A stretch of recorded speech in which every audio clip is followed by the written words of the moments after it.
That's great. Thanks very much, Lucy. I hope everyone can hear me. I'm Peter Gray. I'm the Director of the Institute of Irish Studies at Queen's, and it's my great pleasure to welcome you all to today's postgraduate symposium on Digitising Ireland. I suppose it's only stating the obvious to say it's been a huge challenge to PhD and other researchers over the last year due to the closure of so many of the physical archives and libraries on which our research is focused. And this is focused attention on both existing digitised collections available to Irish Studies researchers and also the strategies for maintaining and enhancing these, both to address our immediate crisis, but also with a view to long-term accessibility of the research collections. So this is an extremely timely and important issue, which we're going to look at today. And on behalf of the Institute, I'd like to pay tribute to Lucy Ray for conceiving of and proposing this symposium and putting together what is an excellent programme for today. I think this has taken real academic leadership, and it's a great tribute to Lucy that she's pulled this off. For those of you who don't know her, Lucy is a PhD student in history at Queen's, completing her dissertation on the photographic collections of Alexander Hogg relating to late 19th and early 20th century Belfast. And she's looking at these specifically in the context of the public history of Belfast. And is doing it collaboratively with the National Museums of Northern Ireland. So in addition, I'd like to thank all our speakers and chairs, and indeed all you participants for giving up your time to engage with this symposium today. I think it's going to be a very exciting, stimulating and informative day. I'm looking forward to learning from our presenters today. So without further ado, I'm going to pass back to Lucy, who I think is going to introduce our first session. Thank you so much, Peter. That's great. Yes, we have 3 panels today, and 2 will take place before our lunch break, and 1 will take place after. And then we are fortunate enough to be joined by Dr. Lisa Griffith from the Digital Repository of Ireland. Every year this Irish Studies symposium takes place, and this year, given that it was online, I thought that online sources and digital collections would be the perfect topic or theme to centre this year's symposium around. Now obviously there's been people working in the fields of digitisation and digital archives and digital humanities for many years, and we're incredibly grateful for them, but it's probably over the past year or so with the pandemic that many postgraduate researchers have realised just how valuable these digital collections are to them. So yeah, I'm just so excited this morning to hear from such a range of postgraduate students on such a range of research on different topics relating to Irish studies. I hope you're as excited as I am. Please bear with me if we have any digital or technical errors, ironically, but hopefully it will run as smoothly as possible. I would just like to thank all our chairs in advance, Dr. Dara Gannon, who was incredibly helpful at the beginning of this when I bounced a few ideas off him. He was able to give excellent advice. Deirdre Wildley from Queen's Special Collections, and Donal Magdalen from National Museums Northern Ireland. So we're starting a little bit earlier than planned. I hope that that is okay. We just have quite a lot to get through, so I'm just going to hand over to our first panel, which is chaired by Dr. Deirdre Wildley from Queen's Special Collections, and it is entitled Online Opportunities, New Perspectives and Obstacles in Irish Research. We are joined by Samuel Guthrie and Samuel Beckton, Hannah McAuliffe, who was supposed to present in this panel, can't join us at the moment, but she will be here for panel number 3 after lunch to share her research. So don't panic if you were planning on hearing that. But yeah, I'm just going to hand over to Deirdre for our first panel.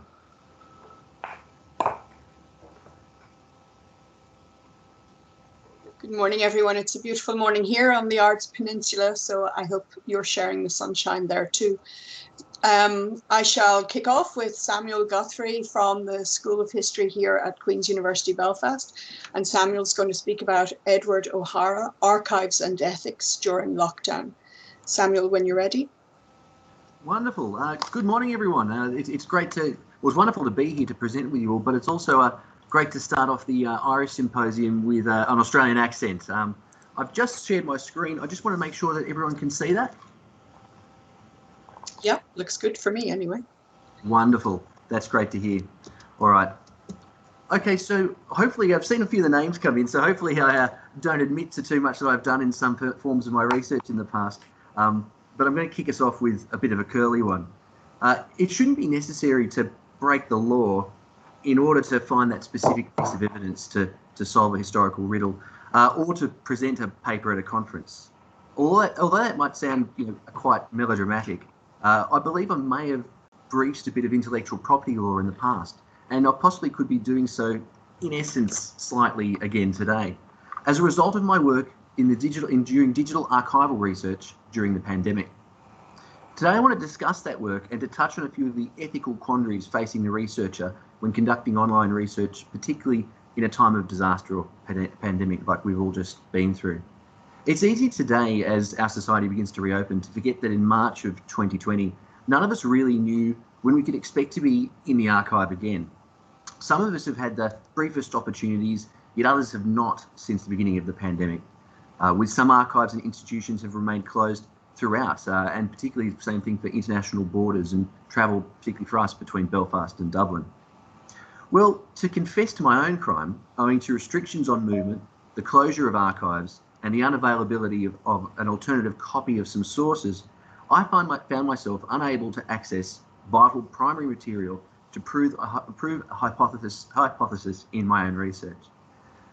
Was Edward O'Hare tried for attempting an ill-fated prison break and uprising in Dundalk during 1798, the same person as Edward O'Hara, a somewhat enigmatic convict figure in early Sydney who appeared to have been punished as a possible instigator of the Castle Hill Rebellion?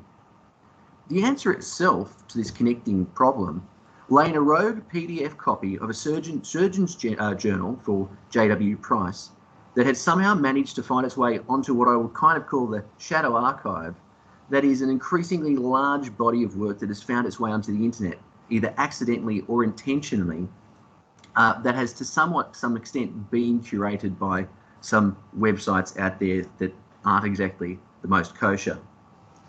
But utilising my own research as the case study, I want to examine the relationship between research and the internet, especially questions of ethical archival work. Given my own academic background, I'll be speaking a lot about research from a historiographical perspective, but the historical narrative itself, the one that I'll discuss about O'Hara, fits neatly into the wheelhouse of Irish studies. So today, in terms of some broad brushstrokes, I just want to flash a few of the things that signpost them that I'm going to sort of touch on in here. Obviously, the first one's going to be the life of Edward O'Hara and that disconnect between Edward O'Hare in Dundalk and O'Hara in Sydney. I want to also touch on how the relationship between the historian and the internet has particularly changed, and particularly been sped up during the pandemic. And I also want to ask a few of those curly questions, leave you with some thoughts about ethical archival research during a pandemic, during disaster, when our usual sources can't be accessed. Obviously, having set myself no small goals there, I hope it's kind of obvious already that this is going to be somewhat of a whistle-stop tour.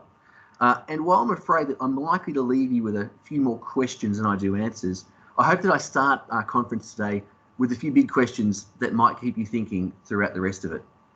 But first, let me run you past some of my own research on Edward O'Hara, a figure who fittingly led me to commit a kind of rebellion against the archival norms.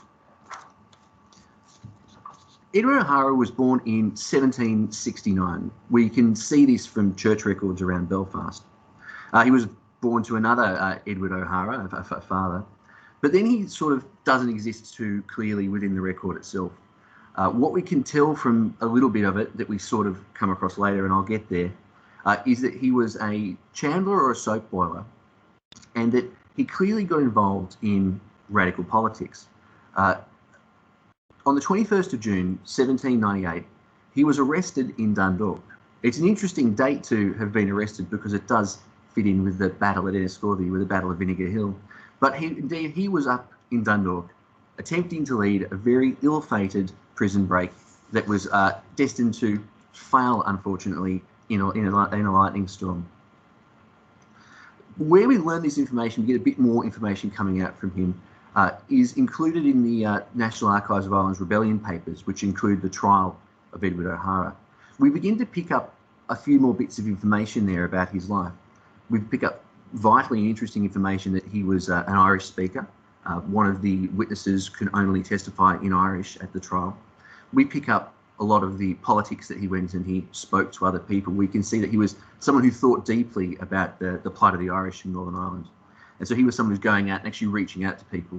And we see a number of witnesses claim, indeed, that Edward was claiming, was attempting to actually take the town of Dundalk. That this was more than just a prison break. It was a very serious attempt on the town. But throughout that trial, we see Edward O'Hare trialled, a man who doesn't appear on the record later, but disappears after the trial. His punishment of death is commuted to transportation. He disappears, but then we can see someone else appears in Sydney, someone who is sent from Dundalk, being tried in Dundalk, who's Edward O'Hara. And I found this individual during some research during the pandemic through sites such as Ancestry, because I was curious about people from Belfast who had been transported to those early days in Australia. Ancestry and MyHeritage are, of course, genealogical archives, but wonderful sources for tracing people throughout history, for looking at individuals in history and trying to build up small bits of social history, great little case study areas as well. And I'm sure we're all experienced with that as well. But I left myself with the question, how could this person in Australia come here when I couldn't find originally these trial records, but I could find some small records that an Edward O'Hare, who was listed on Peter Maybury's convict records, that's another online source, had been sent to Australia.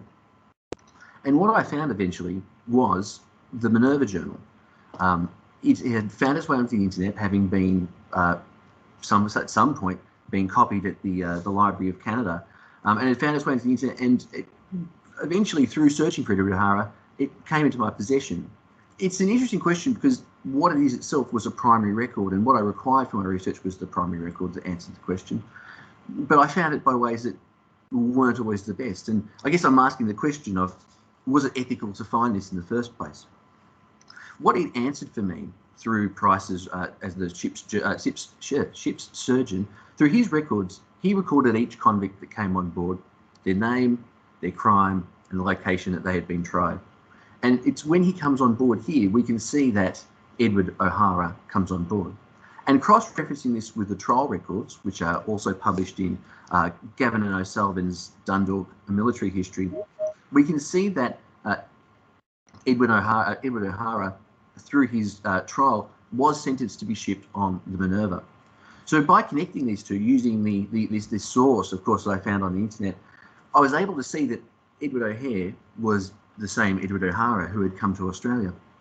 And this was an interesting question because Edward O'Hara in the historical record only makes one sort of key appearance in the secondary material of Australia. That's Anne-Marie Whitaker's Unfinished Revolutions, which looks at the United Irishmen in Sydney.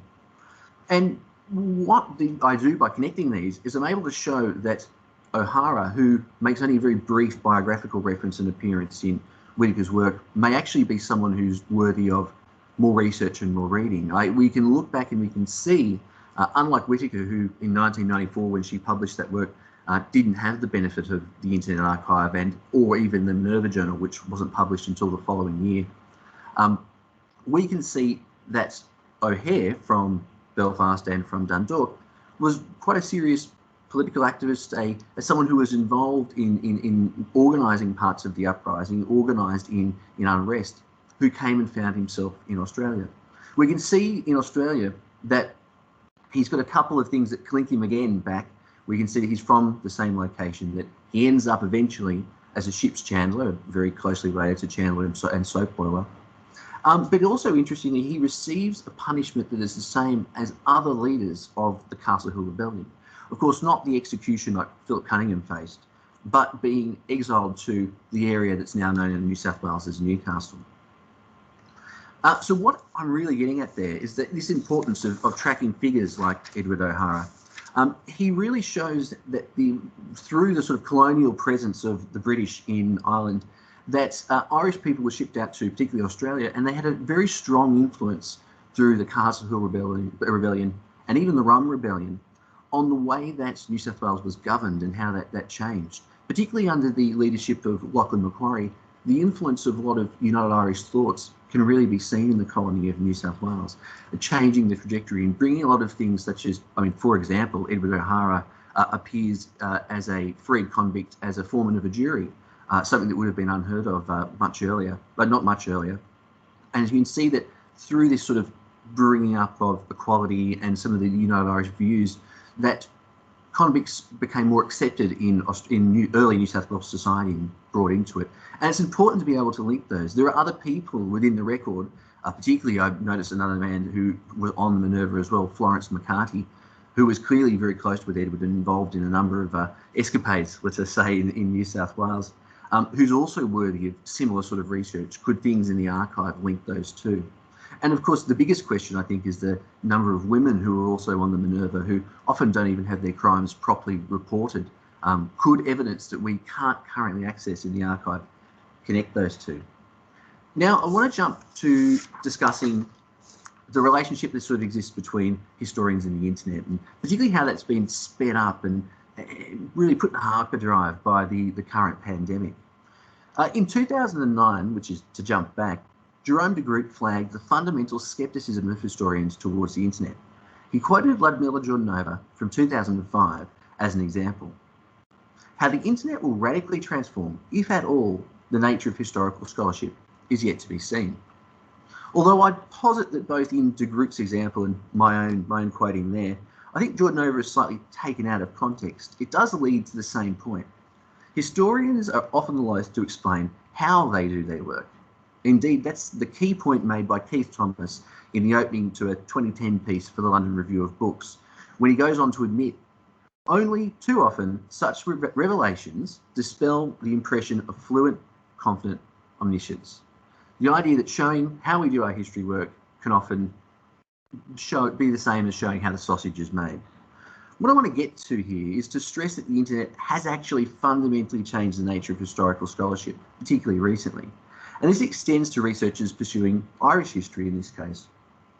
And to pursue just one vein of this change, particularly the overabundance of sources which researchers experience in the new meta-archive of the World Wide Web, it's both a tool, a very useful tool of knowledge, and a bit of a weighty albatross around our necks. In many ways, the internet now is the most important archival resource. To paraphrase what was once described by Mike Featherstone as that the internet is a potential new inventive relationship to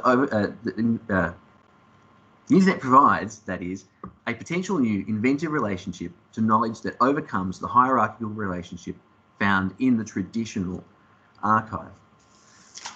So if the internet is providing this massive meta-archive, then we have to question itself who owns that and where is it owned.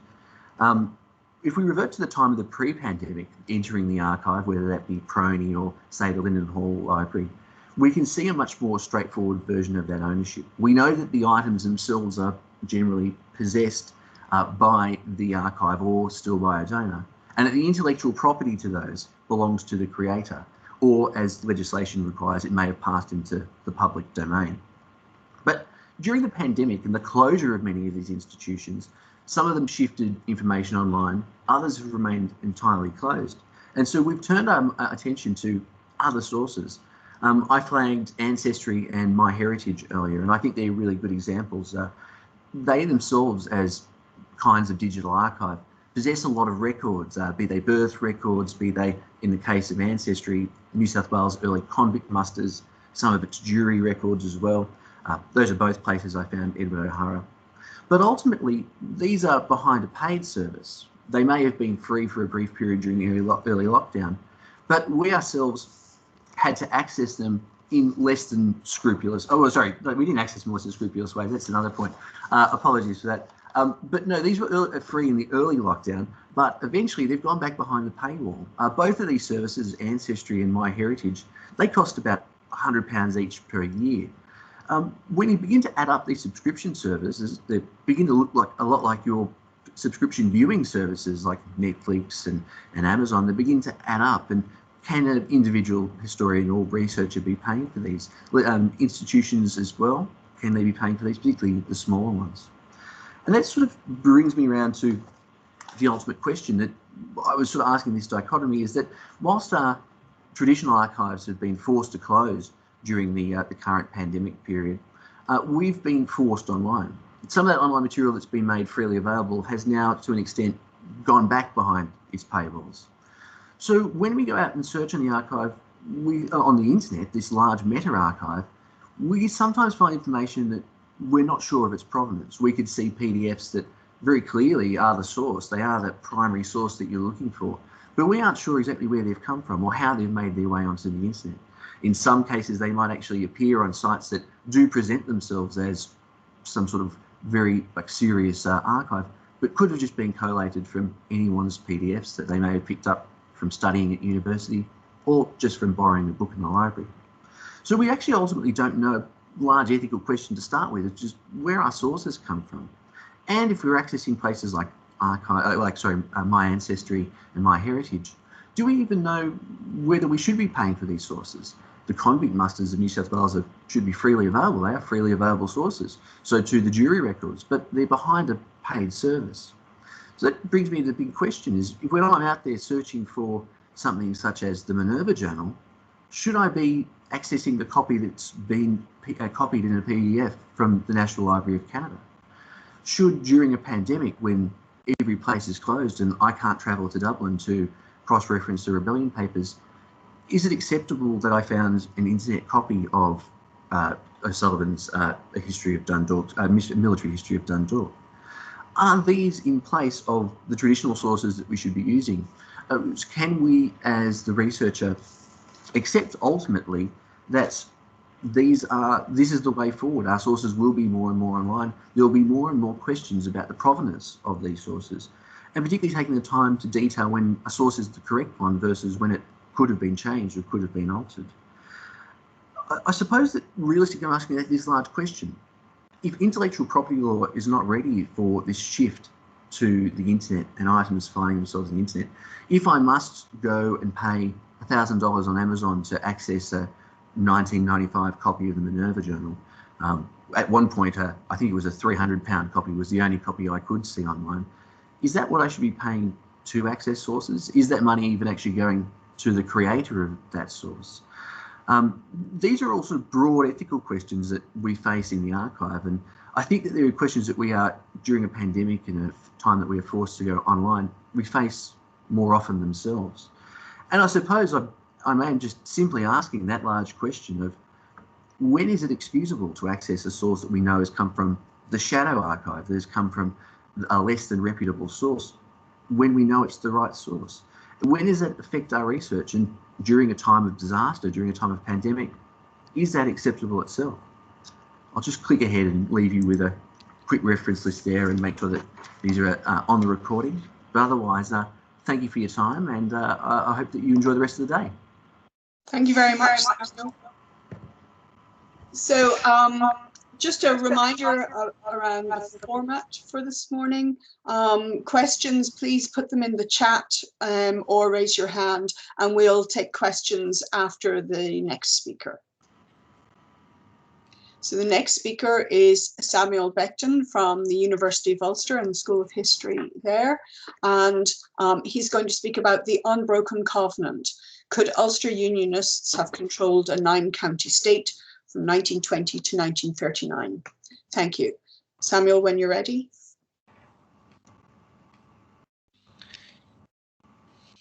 Can you see that? Can you see the presentation? Yes, it's there now, for me anyway. Thank you. All right, thank you very much. I'll get started. Good morning, everyone. Hold on. Just having some difficulties. Thank you. This year is Northern Ireland's Centenary, for those who aren't fully aware of what's happening here in Northern Ireland. During 100 years ago, 6 counties were partitioned, primarily because of their large Protestant communities, who were largely Unionist. Antrim, Down, Londonderry, Armagh, and Tyrone and Fermanagh to create the 6 counties. However, at the time, Ulster was 9 counties, but these counties, Cavan, Monaghan, and Donegal, had large Catholic majorities. But there was prospect of the entire 9 counties being partitioned. And it begs the question, could this have happened? And if it did, how? First off, we need to remember the background at the time, the demographics. As I said before, these areas had large Catholic majorities, so larger nationalists. In the 1918 election, as we can see, no Unionists were elected in any of these counties, nor were there any Unionist candidates, apart from North Monaghan and East Donegal. But they still had large Unionist communities then compared to some places like South Armagh, for instance. And it can be said the same for in the 1920 local election. That's 1 or 2 rural councils in these counties were actually remained under Unionist control. But also we need to remember as well that there was prospect for these 9 counties to be partitioned fully because of the Ulster Covenant that said all 9 counties were to be partitioned and to remain under the United Kingdom.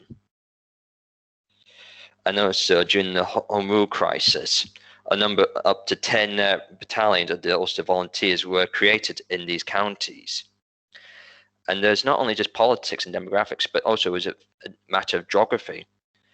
It meant that for the local economy, a 9-county state would have had a stronger economy than compared to the 6 counties. So this was a prospect they had to consider at the time. And they would have created a shorter border as well with the south. Now, before I continue any further, what is the difference between counterfactual history versus alternative history?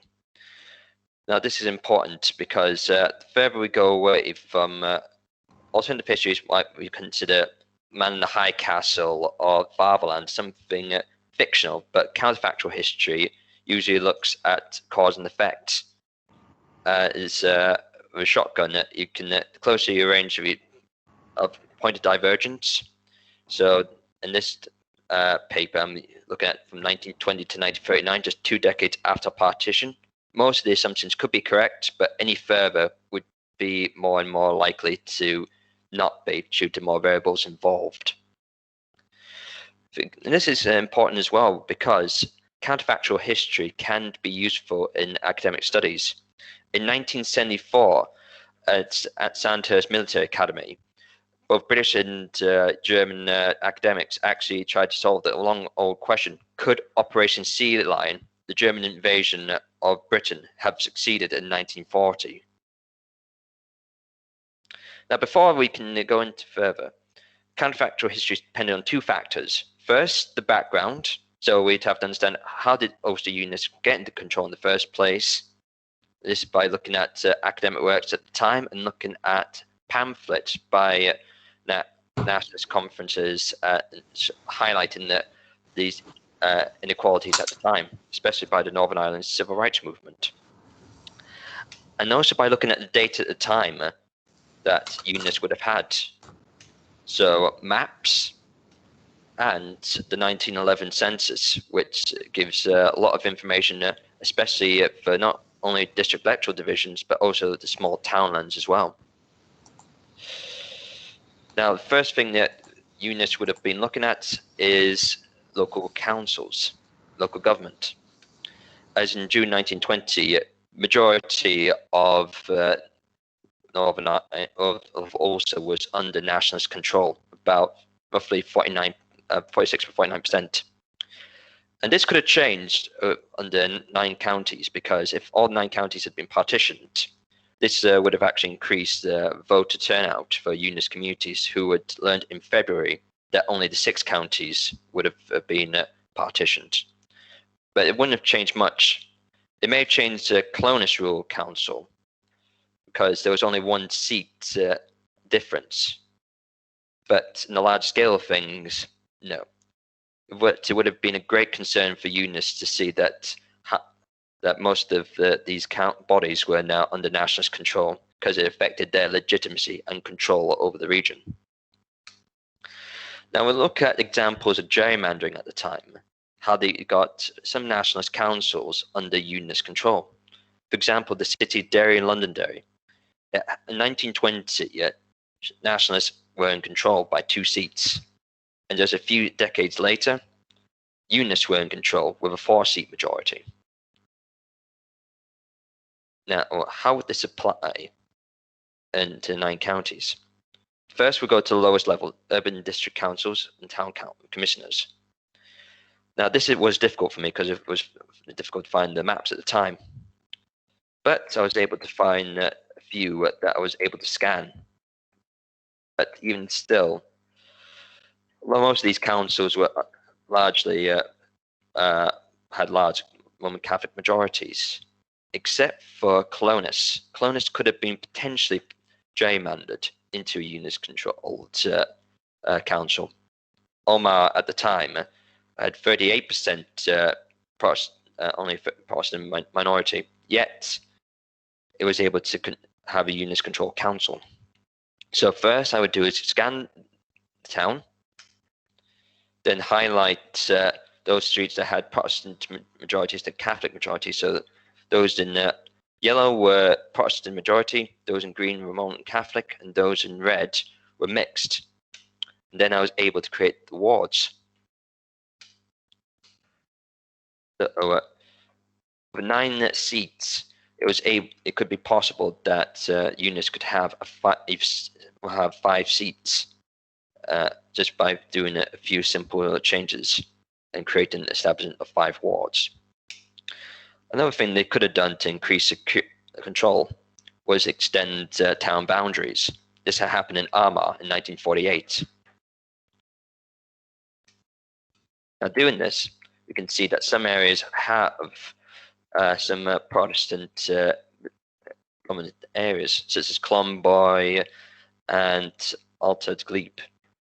Yet, this is where the research is limited, because for all these townlands, I can't find any areas such as this to draw the individual maps, like see where the property lines were, because these townlands would have been redrawn. Yet the only thing you can find is through Arthur Griffith's works, and these from 1860. This is 60 years too late. Much of what would have been changed by then. So there's also limitations to what I can do. Now, all these areas were created by district electoral divisions. These little blocks here, these were the building blocks to every little thing in these local councils. As we can see here, create those with large Protestant communities largely voted, returned unionist representatives. Those that did not had nationalist representatives. So in Enniskillen, for instance, was largely nationalist in 1920. Then after, just by a few sort changes, it created a unionist controlled council. So how do I create this? First, I get a picture of the townlands, get the outline of the county, in this case Monaghan, and then I recreate the district electoral divisions. Then I find what was the census data at the time, and then I work from that picture. I work backwards, because as you can see, whilst I've got the district electoral division information now, I now have to look at the rural district councils. So for Clonus, these are how I would have changed it. So it doesn't look much at the moment, apart from the seat information, but this is how it would have looked.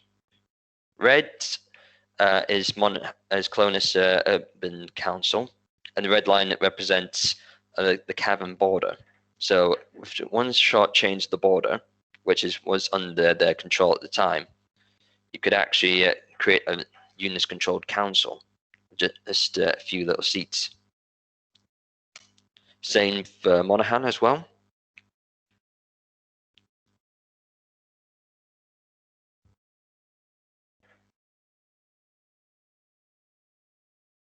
And in Ballabary, in Cavan, there was none in 1920.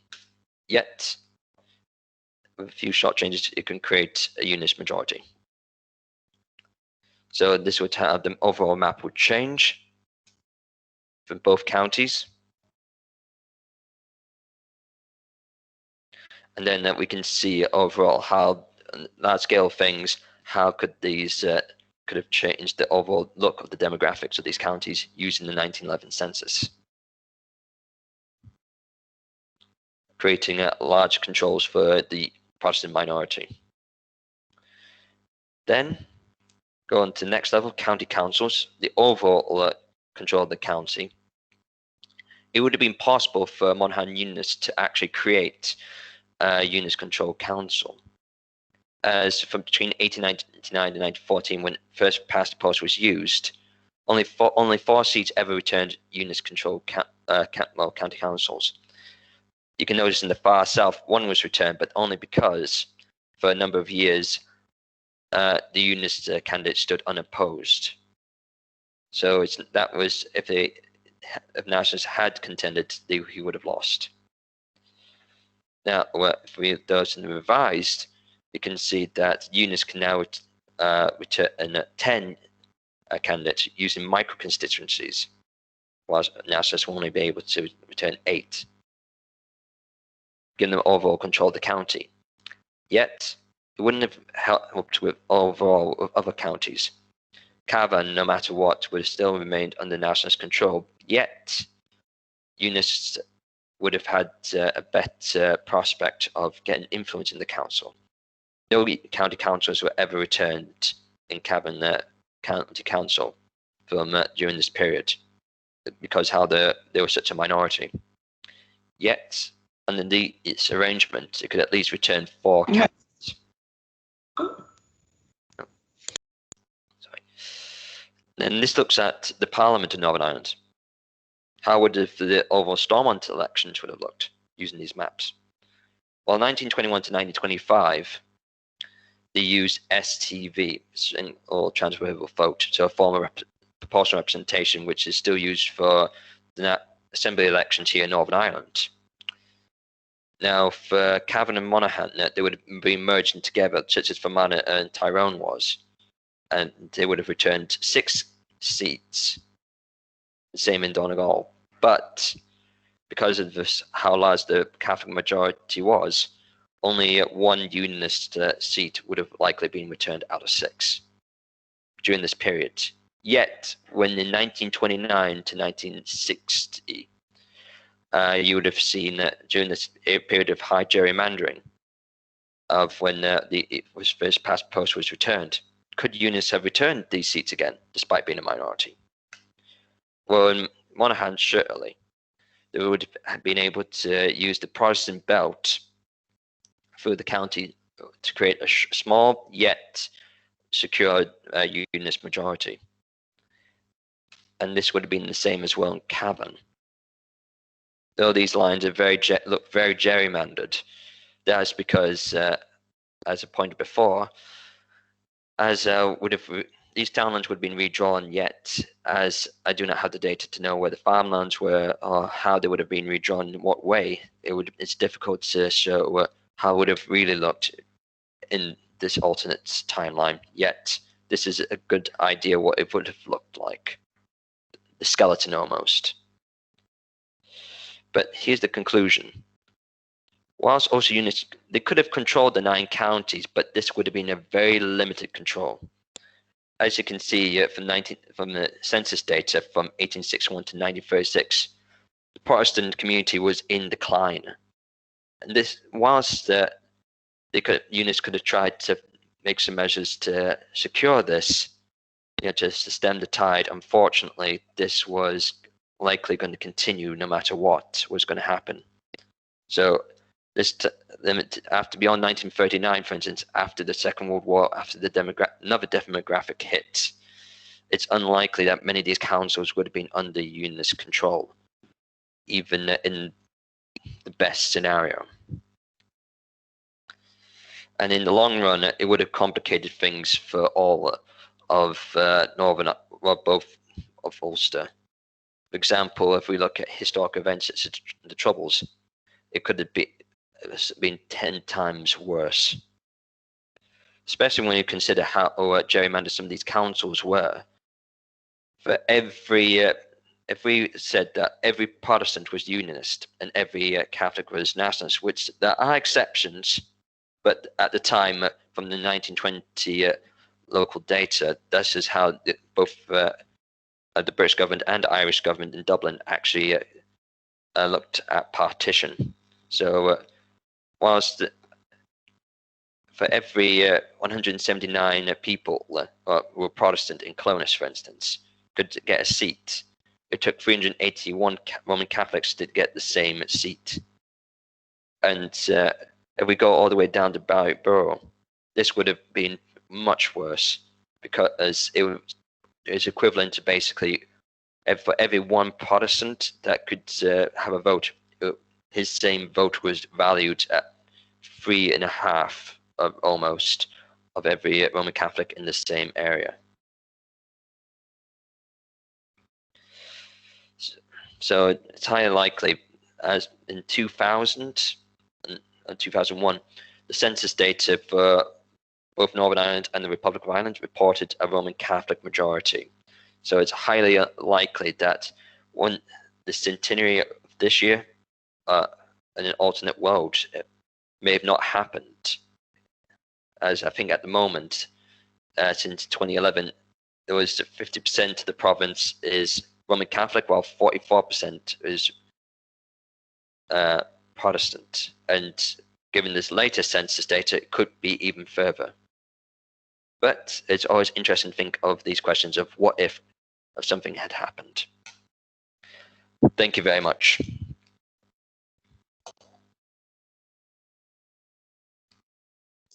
Thank you very much, Sam. So whilst you gather your thoughts and present your questions, Lucy has advised that before I proceed to take your questions, I should tell you a little bit about myself and some of the projects I've worked on. So my name is Deirdre Wildy, and I head up Special Collections and Archives at Queen's University Belfast. I've been involved in digitising special collections materials since 2002. My first experiment was with Media Services when they scanned a selection of 19th century photographs for an exhibition. After that, then I had about 150 early 20th century glass slides digitised for preservation purposes. The experimenting continued with an 18th century pamphlet for one of Professor Sean O'Connell's undergraduate history classes.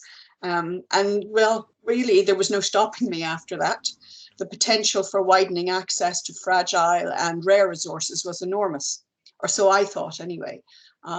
My colleague Norman Nabney and I started to work on journals in specials. We had all kinds of analytics, and these analytics were like pre-automated statistic gathering in specials that we have nowadays. Eventually, the timing was right. We had plenty of evidence of need, interest, and a critical mass of good Ireland-related journal titles to interest JSTOR. And the JISC had a funding round open. And I have to say the rest is history. The Ireland collection in JSTOR was created in 2007 and still thriving today. I'm just going to finish up my introduction by alerting you to two new initiatives, both with JSTOR, as it happens. The first being the Field Day Anthology of Irish Writing, volumes 4 and 5, which are focused on women's writing. These volumes are now available in JSTOR. Most contributors gave us permission. A very few authors didn't, and some publishers also refused, and text will be darkened for those parts. The second initiative relates to some of our digitized primary sources, which are now also available in JSTOR. This is an experiment to see how primary sources perform in a resource primarily focused on secondary sources, journal content and monographs. To my mind, actually, it's a marriage made in heaven, starting to break down silos of content. And we'll see what the results are this time next year. I'm deliberately taking a very relaxed approach to this experiment with no active promotion, as I want to see what the usage is with little or no intervention. So now let's focus on your colleagues today and what they can tell us. Time for questions.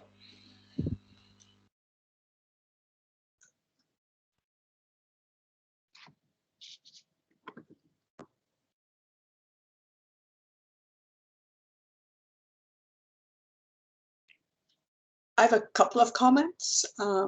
Samuel Guthrie, because you're both Samuel, I have to distinguish between you, so it sounds very formal.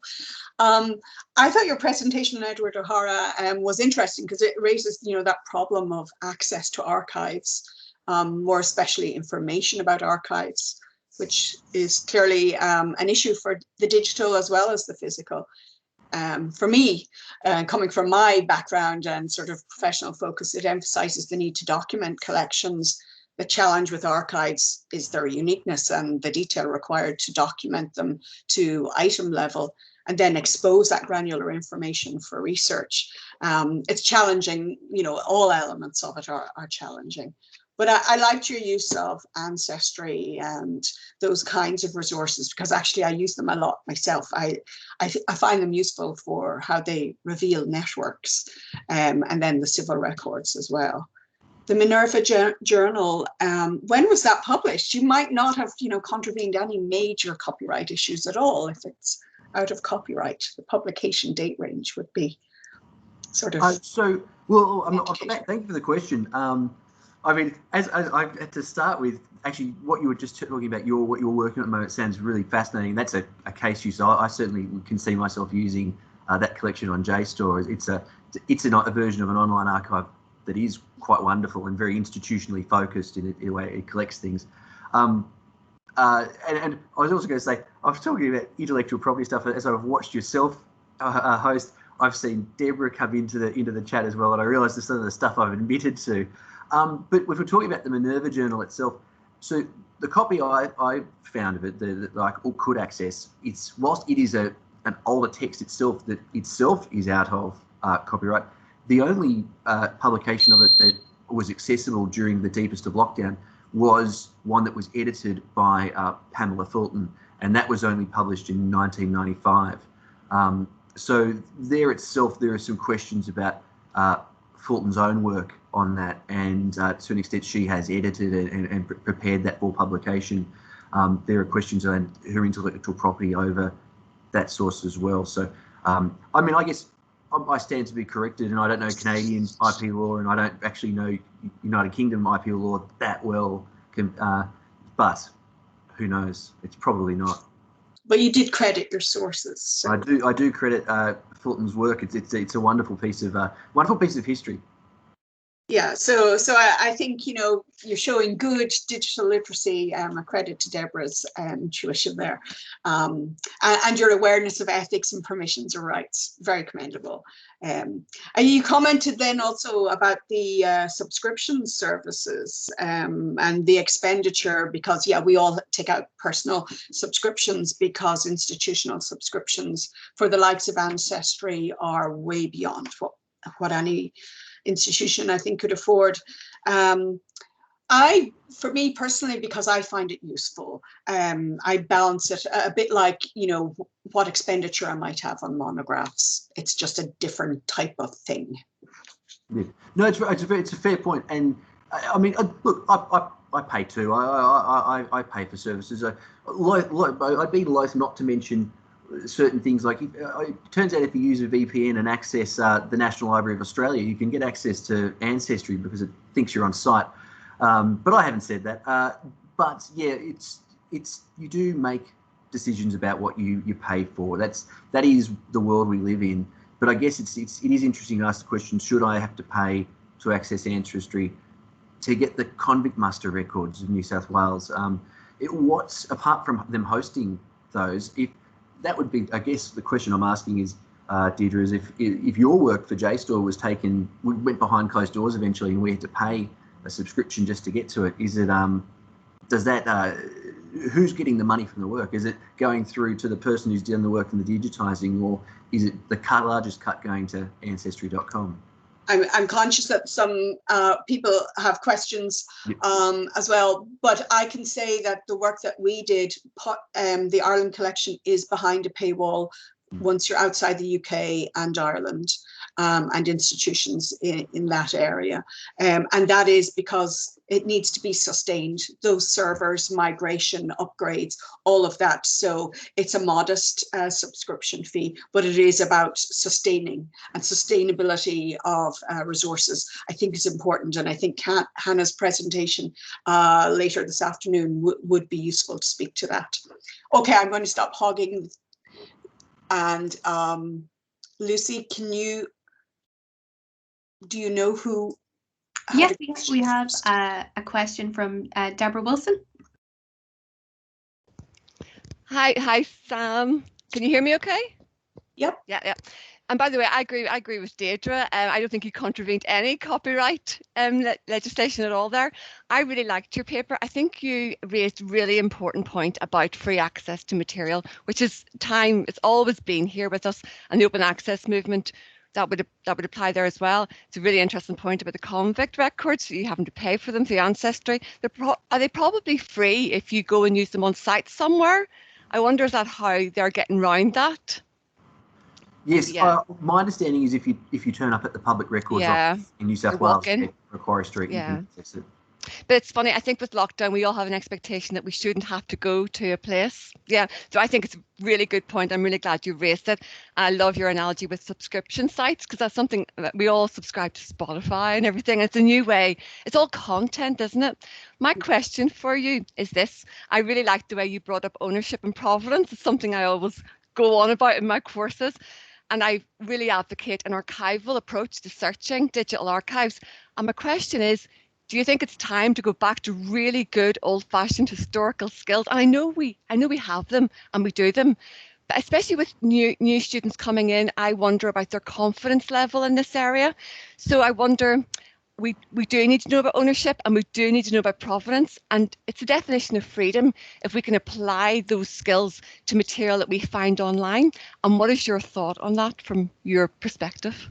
If we're talking about, I'm someone who feels confident in technology and in the way things advance, and I'm very confident when I go out and use those archives. But I think it's really important the way that we teach those fundamental history skills.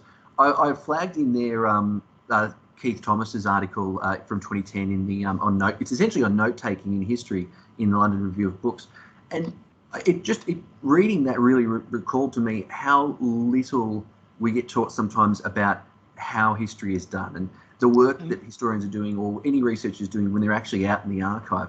That taking tiny fundamental notes, keeping track of all your references, as much as technology can fill certain gaps, if you don't do that, then when you come to write, you've got no idea. You don't even know the ownership of the things you've accessed. You just have an amorphous quote. As an undergrad, I made that mistake every single time I went to write an essay.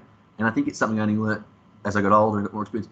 And I had a chance to see some of the failures that some of the people I know in history had done. Because if you see some of the errors and you see the working, you can work out how the best process is. So do other fundamental skills some of the most important? Yeah, I really think they are. Does that answer what you were asking about? Yes, it really does. And I really liked the way you mentioned that about your feeling that some historians have a reluctance to show how they've done work, because that generosity, we all stand on each other's shoulders, don't we? So even knowing something leads on to something else. So even getting that mindset opened up is very useful. That's very good. Thank you. And there's another question from Christopher Hamill. I'm conscious that there may be questions for Samuel Beckton as well. So. Oh, sorry. My question was for Samuel Beckton, actually, if he's about. Unless somebody else had a question for other Sam, if he's still, since he's here. I just had a quick question. It's something. It's maybe a little bit sort of tangential to your wheelhouse, but I'm always struck when reading the boundary commissions, the three proposals that were, discussed and never implemented about how to redraw the border after partition. There were three sort of degrees of severity of that, and one of them, the most extreme sort of gerrymandered, I suppose for a better word, it included an exclave of the Republic of Ireland in the area around Ballycastle, sort of Rathlin, that nationalist area up there. I suppose sort of flipping what you're looking at on its head, would that have been a viable way of drawing a border? Had that been implemented, could an exclave of the Republic have existed sort of disconnected from the main body of the state? Hi, thank you for your question, Christopher. I think with a lot of exclaves, I think they're very difficult to do, to be honest with you, just because the biggest issue is when it comes down to it, I think that they don't work very well in the long run, as we see. As I know in some countries like Belgium and the Netherlands, they have enclaves of each other inside their own territories, but we can see but at the time, I don't think it would have been very acceptable to have an enclave of each other's territory, because that's like, if I argued, some areas of South Dublin, should that be in units because there was such a majority there? Yet, I think it was either all or nothing. It had to be as homogeneous as possible. So, and I don't think Northern Unionists at the time would have accepted that as well. So, I think enclaves, whilst politically speaking, at least it means everyone's more happy if you're in your own, community or country that you want to be in. I don't think it would have practically worked, especially with border controls and customs. But it is interesting to always think about it. There's always a what if. That is what I'm trying to answer this year, especially with the Centenary. What if history had changed with just like that? And that's interesting to think how history could have changed with that consideration in mind as well. Thank you. Thank you. That's great. Also, I didn't say it was a really fascinating presentation. Both presentations are really great and really, really engaging. So thank you both. Also, just to throw it out there as well, I don't know if you've come across him, but you might want to speak to Dr. Garrett Carr at Queen's. He's in creative writing, but he has a huge interest in maps and odd maps and the political side of maps. So it seems like it aligns quite closely with you. He's really friendly and really lovely. So I'm sure he'd be happy to chat if you'd reach out to him. Garrett Carr at Queen's. Yeah, he wrote a book recently called The Rule of the Land. He walked the whole border and wrote his experiences of walking the 300 miles of it. So he's into that mapping. Well, I think that'd be quite interesting. Thank you very much. No worries. Thank you very much for both presentations. Thanks, Sam. I also enjoyed it, found it a really interesting exploration of available, digital resources like the census, the townlands, to consider, potential scenarios. What might or could have been. I think that those kinds of exercises, using available evidence, harnessing digital tools to illustrate the context of actual events and also explore alternative possibilities, presents really exciting and tantalizing opportunities for research. I'm actually a big fan of maps. I think they're immensely useful, really good resource. I think every researcher, it doesn't actually even matter what subject their focus is, that at the start of their research project, they should look at a map of the area that the people are from, even, if you're working in literature, for instance, never mind history. I think there's the potential to yield really significant and unexpected information. I was going to say, I found it interesting. I've not done this kind of artwork since I was in year 9 at school. So, but fact was though, doing the townlands, doing all those maps you saw was very hard to do. I've only recently done them, to be honest with you, like within the last month or two. And I've been doing them since like last year. So it's taken a long time because you have to know all the information for each individual townland, because you have one little slip and you've changed the demographics entirely. So instead of having a Protestant majority, I've suddenly got a small Catholic majority, Yeah. and vice versa. And it's also important as well, when you're thinking about it, that the townlands was actually easy in comparison, though grueling in terms of tediousness. It was easier than compared to doing the Clonus map, because at least there was a map, individual lines I could have just colored in and then built together. But I would have to basically freehand it. So it's quite interesting when you think about it. And one thing I will say to everyone is, whilst I found it interesting to do academically, I did find myself thinking, wow, how did this happen in real life? And so, and if I did it one person, it just makes you think how easy it is to do this kind of practice in periods. So, but yes, no limitation to where you could go. Yes. Drive yourself mad. Yeah, and actually, you mentioned, that one of the challenges that you had around getting down to more granular information, even, so I'm just throwing this one out there. What about Ordnance Survey and the planning departments in the various county councils? There's really granular records there at folio level, and it also shows who owned land and who sold it on for what purposes. So that would really mess with your brain. Thank you very much. Thank you very much. Many thanks to both of you for your papers this morning. It has been really enjoyable and opened up lots of areas for discussion, I think. Thank you very much indeed. Thank you. Lucy, I'll hand back to you there. Thank you so much. If we could all give a virtual round of applause for Deirdre and for our two excellent panelists. That was so fascinating. I loved hearing both of those papers, and also loved hearing Deirdre's insights. So thank you. Our second panel is due to start at 1:15, but I think I might share a video that our participant has pre-recorded. And it means our second panel might start a little bit later, but it's just in case anybody is tuning in for that, just because we didn't have Hannah in the first panel there.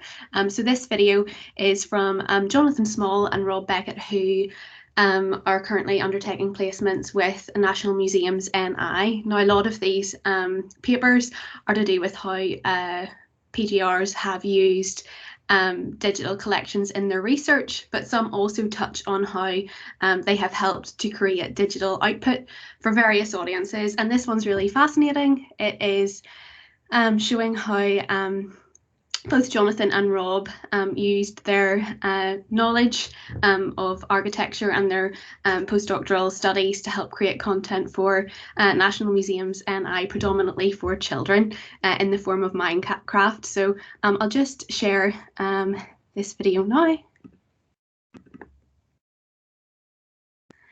It's just loading.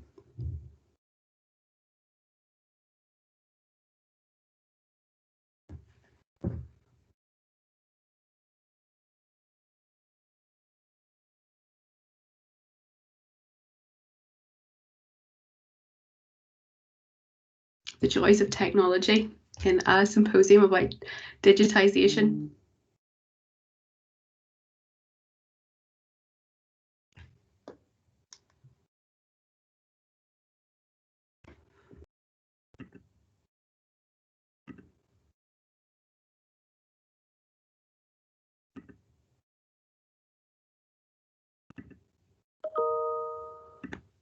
Hi everyone, my name is Jonathan Small and I'm a PhD candidate in the Department of Archaeology at Queen's University. And today's presentation stems from two recent collaborations between myself, my colleague in archaeology, Rob Barrett, and National Museums Northern Ireland. The two projects aimed to use digital technologies to develop engaging and accessible learning experiences for a younger museum audience. The Minecraft video game, which is developed by Mojang Studios, was used as a basis for these projects, as it was decided that it would be most appropriate to use a platform that users were already familiar with, and as video games, and in particular Minecraft, are commonly used by both young people and older people, it made sense to use a platform that users automatically understand and know how to use. So the intention here was to use video games to create a digital classroom where learning can take place through experience rather than simply using video games as a gimmick to draw in younger audiences. We use the principles of game-based learning, which is an approach that can be described as the use of gaming technologies to create a fun, motivating, and interactive virtual learning environment that promotes situated experiential learning.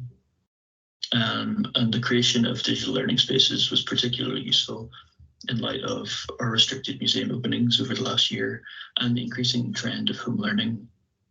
So first of all, just a little bit of background about Minecraft itself, in case you're not familiar with it. So it's a sandbox-style video game, which means that users are free to explore the world.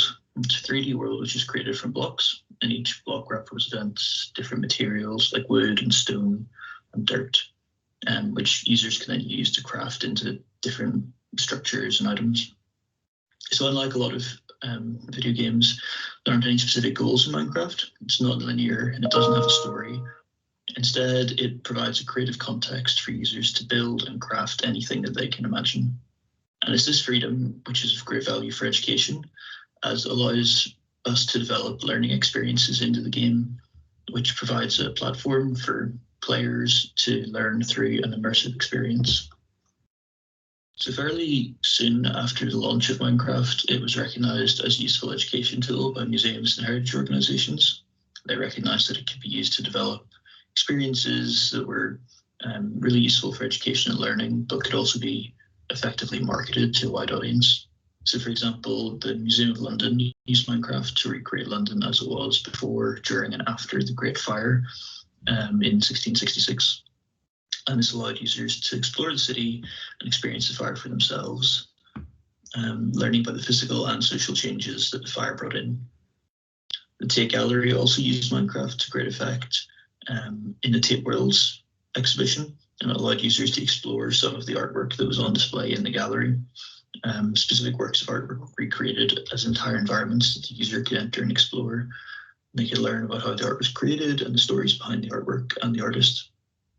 And the principles behind these projects, with active experiential learning at the core, were carried through into the work that Rob and I have carried out with National Museums and I. So the first project that I want to talk about is one that I worked on and led during work placement at the museum.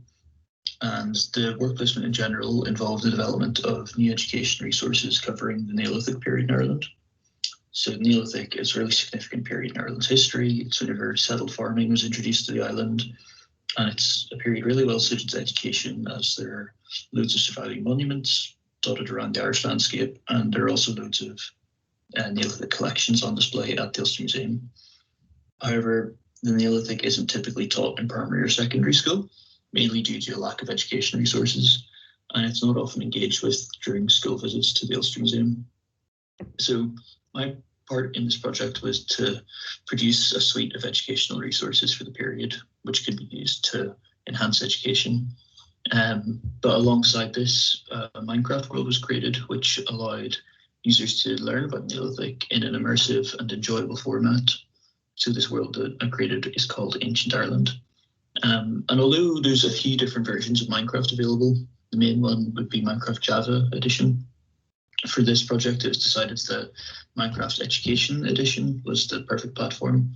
So this is a kind of tailor-built version of Minecraft, which is designed for learning. It's got tools available for teachers to lead sessions with entire classes. Collaboration's kind of at the core of it, so that students can work together in the same world and explore together. And then also has tools involved so that the students can't just destroy the world and that kind of thing. So Education Edition was a pretty perfect format for this. And it's also free for any Northern Ireland student. So this opens up a really wide potential audience. So Ancient Ireland is composed of 4 different areas that the user can explore. So the main one is a reconstructed Neolithic landscape. And it's a world which is populated with a village. It's complete with farms and different farm animals and crops. There are also lots of timber houses around the village, and these are all based on excavated examples, such as this one here, which is based on the Ballynagilly house in County Tyrone. And the world also has these craft working areas which are dotted around, which are to educate kids about the sort of tasks and activities that would have been carried out on a daily basis by Neolithic people. One of the most recognisable aspects of the Neolithic period is Megalithic Monuments.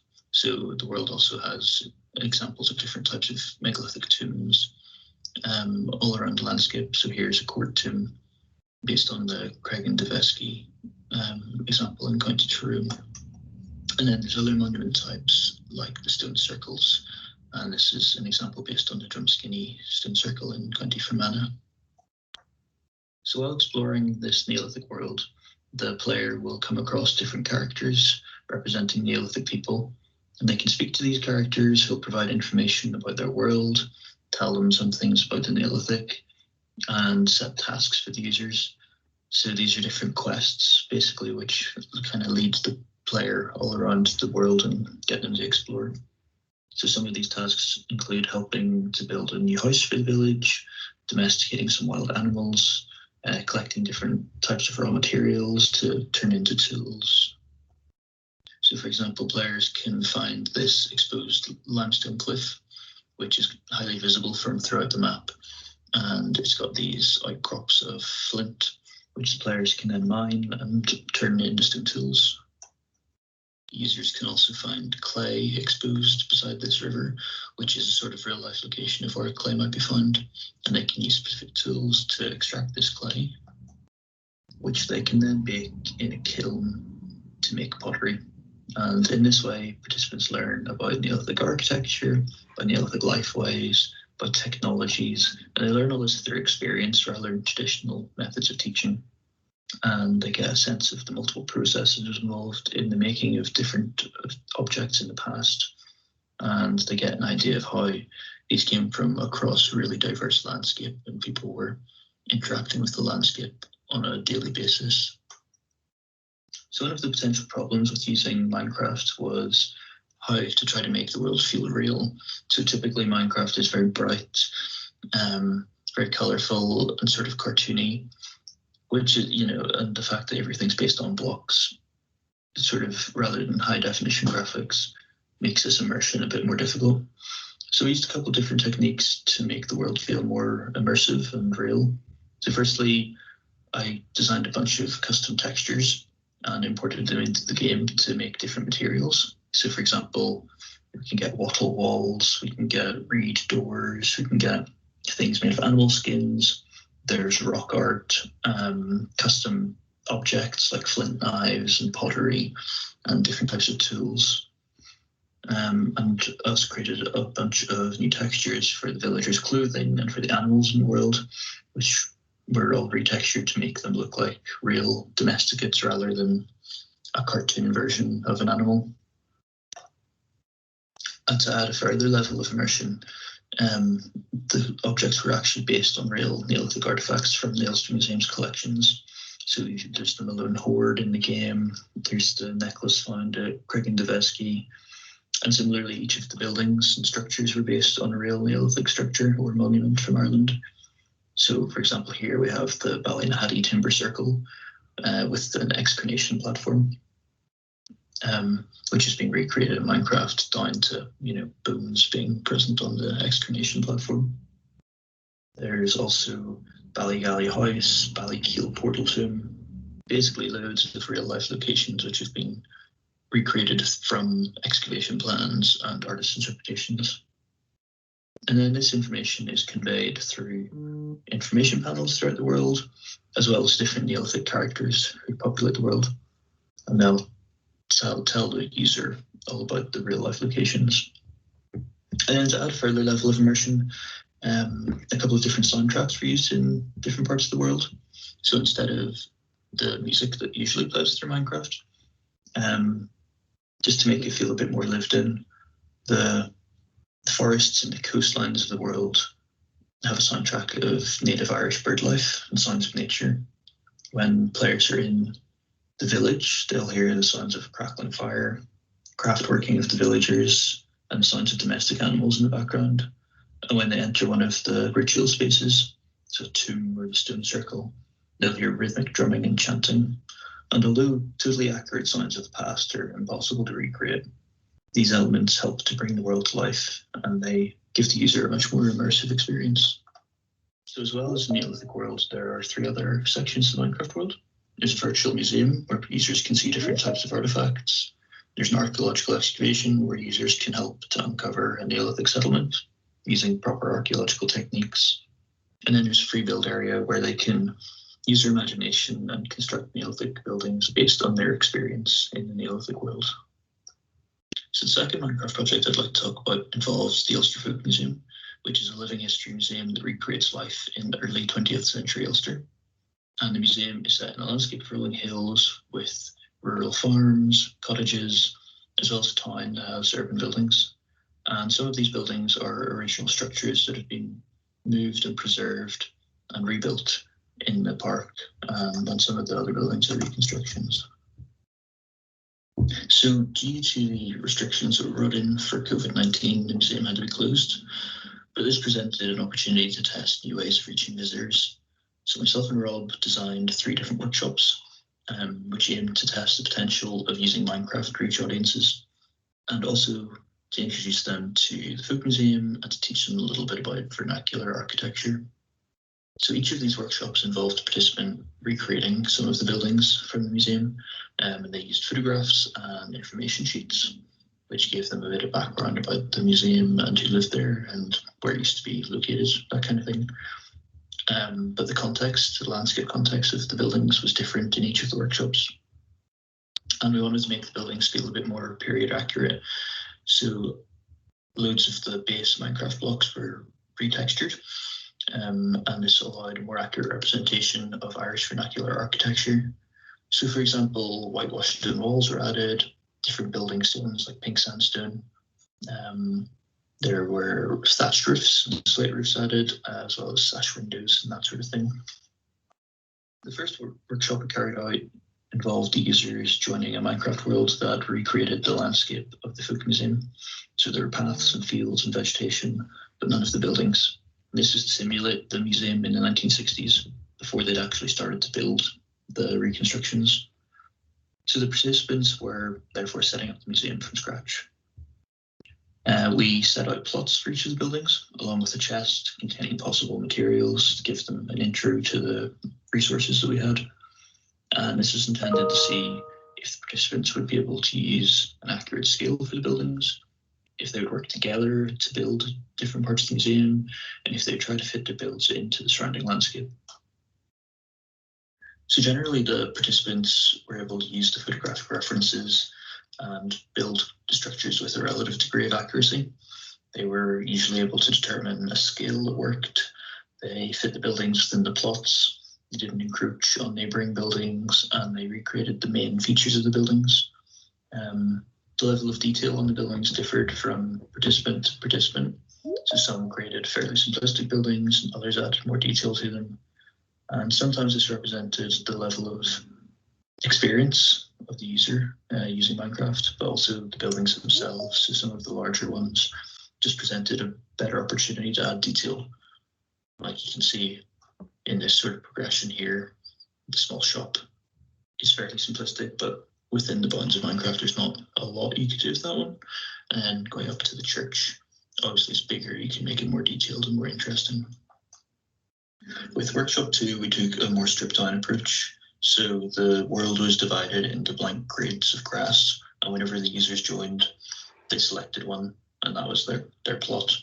So we designed it this way to see if the lack of surrounding landscape context would affect the accuracy or the scale of the buildings.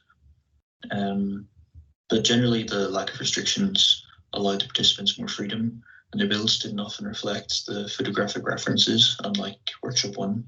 So instead, they used their imagination to a greater extent, and sometimes this had really interesting outcomes. So for example, one of the participants was inspired by Carruthers Corner Shop at the museum, and they created their own version of this building, and they stocked it with sweets, which they had like an organization system in the shop.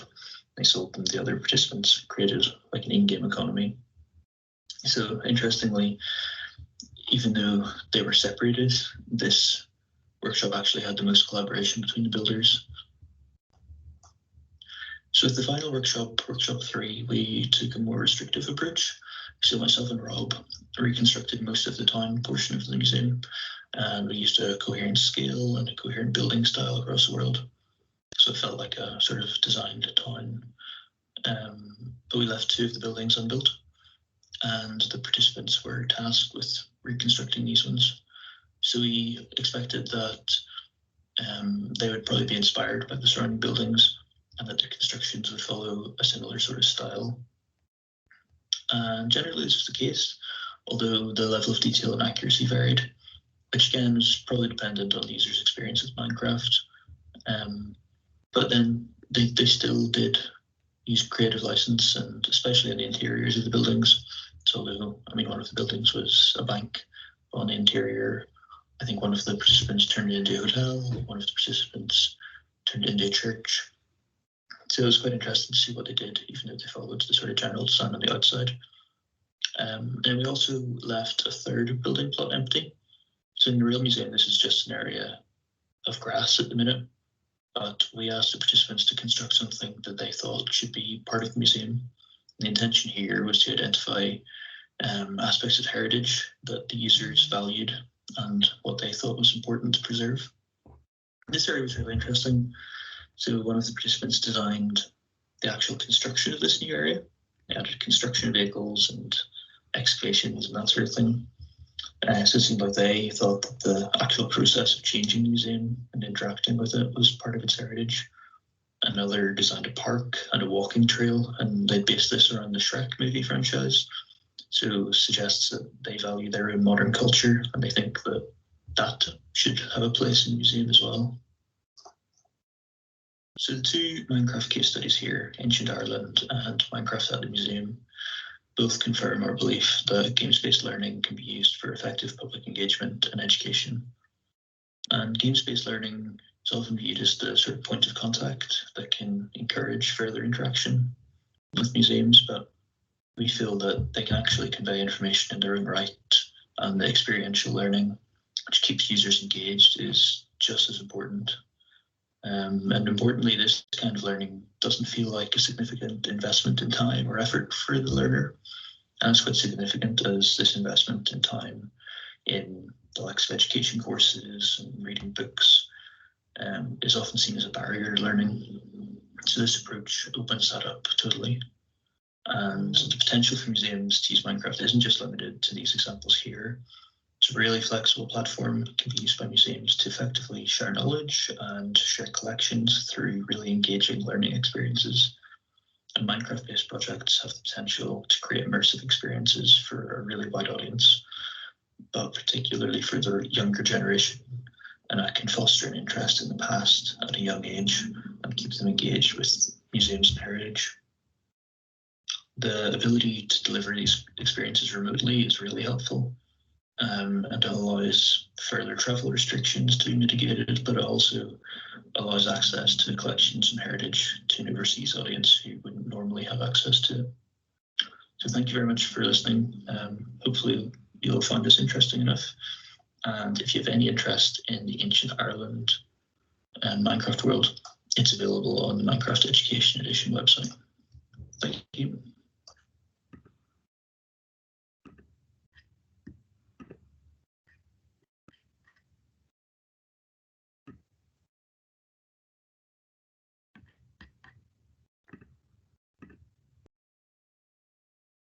Sorry.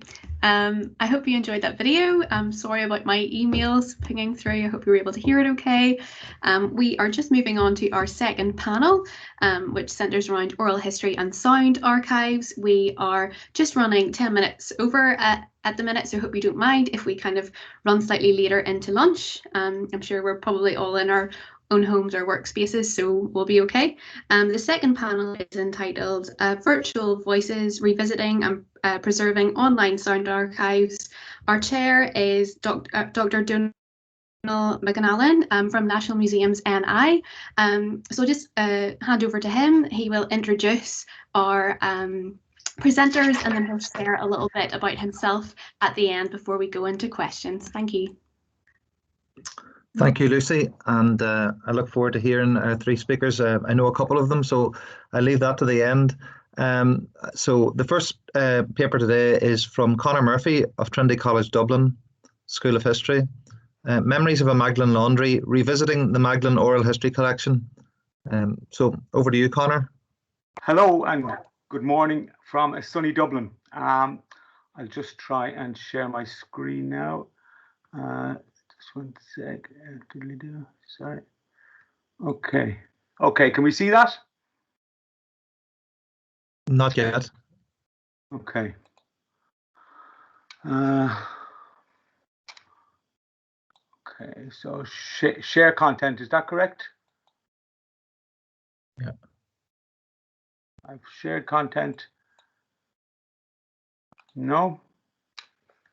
Yeah, that should be.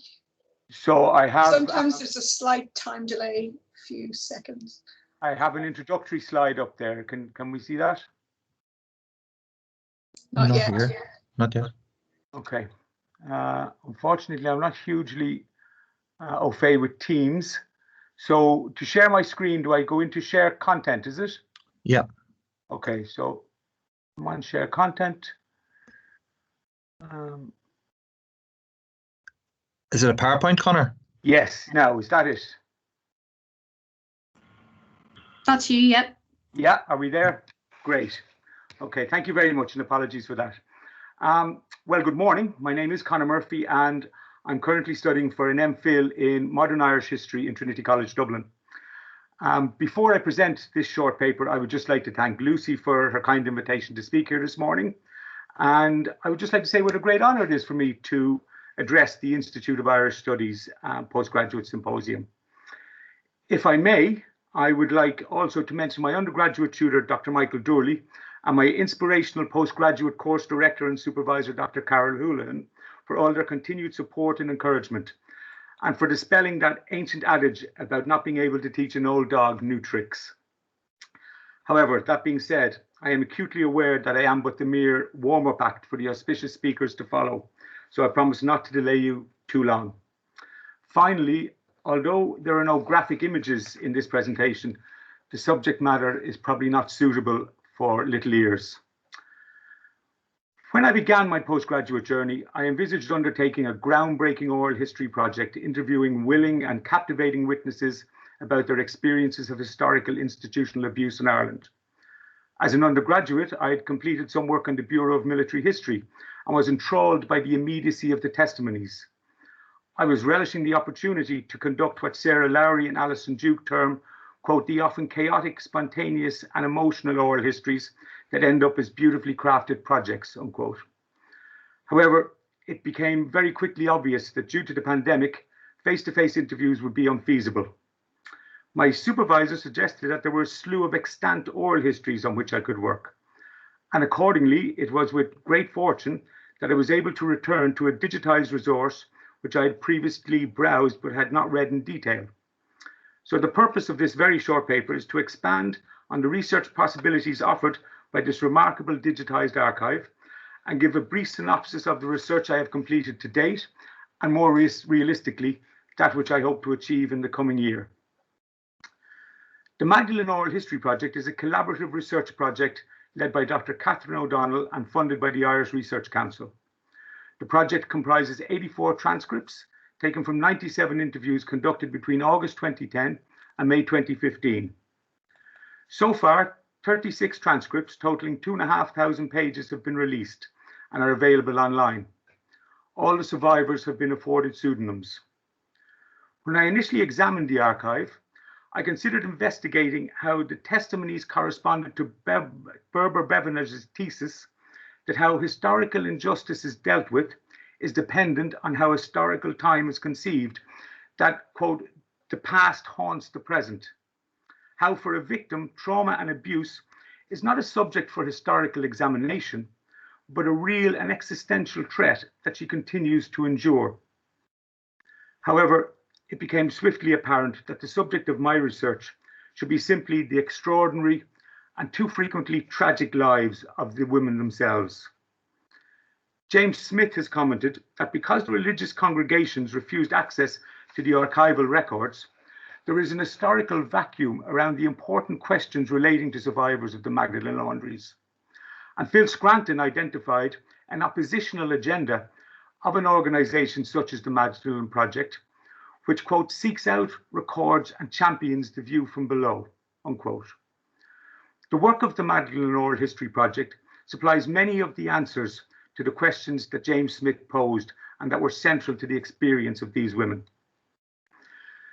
The practicality of analysing and collating the large volumes of data contained in digitalised collections can be daunting. So for my project, I have developed a database based on a close reading of each of the survivors' statements. The survivor's testimony is divided into 39 fields, ranging from factual and objective information, such as how long someone spent in a laundry or which laundry they were in, to more private information, including, among others, marital breakdown, religious beliefs, and that which I found most striking about each testimony. Each cell contains a pink triangular comment tab, where I have cross-referenced the page of the survivor's testimony and offered ancillary information. It became clear very quickly that this archive addressed more than the conditions and treatment of women in the Magdalen laundries. The survivors described their upbringing and their family life. There are graphic accounts of the horrendous poverty and deprivation suffered by some in 20th century Ireland. The witnesses recount in phenomenal detail the regimes operated in the Magdalen laundries. And perhaps the most interesting facet of these oral histories is how the women coped, or in some cases failed to cope, after leaving the institutions, and how their time in these institutions in many cases blighted the rest of their lives. Consequently, my research and the remainder of this presentation will be divided into 3 sections mirroring the survivors' experiences prior to entering the system, their time within the institutional system, and their lives upon release. Sarah Ann Buckley and Susanna Reardon comment that the first decades of the Irish state saw a disintegration of the rights of parents as carers and educators. Legislation relating to compulsory education and welfare was passed, and the consequences of these statutes will be most keenly felt by the poverty-stricken and their children, many of whom will be removed from the home by the state. The outcomes of these removals were often disastrous, with children being subject to political and religious ideology, indifference, corruption, and neglect. However, it is also important to acknowledge the desperate circumstances in which some of these children were being raised prior to being placed in an institution. Survivor Lucy reveals that she was raped by her father as a 5-year-old, was subject to frequent sexual abuse by her 2 brothers. She had a miscarriage at 12 and was finally taken into the Shaw McDermott Street Magdalen laundry as a 14-year-old. Even more harrowing is Lucy's observation that the physical and sexual abuse she suffered was not the most difficult aspect of her childhood. The sexual abuse, and I quote directly from Lucy here, wasn't as bad as the beatings, but the worst part for me was the hunger. I really couldn't cope with the hunger. And Lucy's circumstances, although extreme, were not unusual. Lindsay Erna Byrne comments that there was general social acceptance of a certain level of violence in the home until at least the 1980s. Domestic violence was not perceived as a crime, with parents being expected to physically punish errant children. And if domestic sexual, physical, and mental abuse can be considered a push factor in the admittance to the Magdalen laundry system, then there existed a corresponding pull factor from the religious congregations. Magdalen laundries, unlike the other carceral institutions, were not funded by government capitation. They were financed through charitable donations and lucrative commercial laundry business. James Smith contends that the state, which relied on the availability of the Magdalen asylums to conceal problem women, consistently supported the operation of the laundries by funneling diverse populations of women into the institutions, helping to maintain and perpetrate the congregation's enterprise. Tom Garvin observes that pregnant girls or victims of rape who spoke out were effectively imprisoned in the Magdalen system, which was supported by police and judicial authorities who are themselves either unwilling to intervene or just complicit. The societal laissez-faire approach to domestic abuse was replicated within the institutions of the religious congregations. Maria Luddy comments that women were, quote, held against their will and engaged in unpaid labour, end quote, and were stripped of whatever rights they might have had been entitled to under our constitution. Successive Irish governments failed to formulate a credible long-term strategy to deal with unmarried mothers and their children. Indeed, Erna Byrne comments that it was financially cheaper to allow the problem of the unmarried mother to float in a, quote, moral never-never land, unquote, which appeased society's unwillingness to deal with a complicated social issue. Witness Mary, who spent the first 20 years of her life in 5 different institutions, avows that the Magdalen laundries, of which she had been in 2, were, quote, the worst experiences of my life, unquote, where punishment for a minor infraction was being made to kiss the floor. Damningly, Mary, when questioned about the work regime within the laundries, declares that the religious orders, and I quote again, used them as slaves in a hellhole that was all in the name of making money, unquote. Michael McCarthy, in his 1902 publication, Priests and People, quoted in Ferreter's Transformation, accuses the religious orders, and nuns in particular, of being devoted to, quote, lucrative laundry work, which must enhance the wealth of the religious, unquote. His hypothesis was confirmed 111 years later when survivor Kate O'Sullivan, who had spent 6 years in the Magdalen laundry in Sundayswell in Cork, told Claire McGettrick that the nuns, quote, don't care about nobody once they had the work and the money was flowing in. Although all of these women have their own individual histories, they were all affected by their time in the Magdalen laundries. Some emigrated, with Mary leaving for England upon her release in 1965, aged 20. She comments, I got the hell out of Ireland and I've been in the UK ever since. Forming relationships was to prove difficult for many of the women. Lucy never married or never lived with a man. Quote, I haven't been able to get into a relationship. I'm 52 years of age and I've never lived with a man. I'm absolutely terrified to live with a man. If I see a man playing with a child, I think he wants to abuse her, unquote. Likewise, Mary partly attributes her marriage breakdown to the experiences in the laundries, commenting that her husband knew about the abuse she suffered, but, quote, he didn't understand it. That's the reason we split up, unquote. As my research continues, I look forward to examining these afterlives in much greater detail, including, among other subjects, what appears to be frequent self-harm and the complex relationships these women have with religion after leaving the laundry. Interestingly, many of the problems experienced by the survivors would subsequently inhibit their ability to secure redress from religious congregations and the state. Miranda Fricker terms the substantial inequities in social power that exist between those that control and those that suffer as epistemic injustices. And I look forward to applying these theories to those that profited from the laundries and their victims. However, for others, there was no life after the Magdalen laundry. Evelyn Glynn, as part of her beautiful Breaking the Rule of Silence project, interviewed several key informants about their experiences on the fringes of the Good Shepherd laundry in Limerick. Anne Culhan, a former employee at Croom Hospital, recounts the agonizing story of a woman admitted to the hospital from the laundry. Culhan explains that Babe, as the lady was known, was in, quote, her late 70s or 80s when she was admitted. But when she had recovered from her illness, the nuns didn't want her. They never came to collect her. She had worked in the laundry all her life. She was born in a mother and baby home and lived there all her life. She had never been outside the building until she was sent to Croom Hospital, unquote. Finally, I hope that this very swift reintroduction to the Magdalen Oral History Project may encourage other students to reinvestigate other digitized oral histories. And I genuinely hope that I'm invited back next year to talk to you about the results of my research. In conclusion, Jennifer Yeager and Jonathan Culleton argue that the women of the Magdalen laundries are omitted from a dominant historical narrative shaped by the state.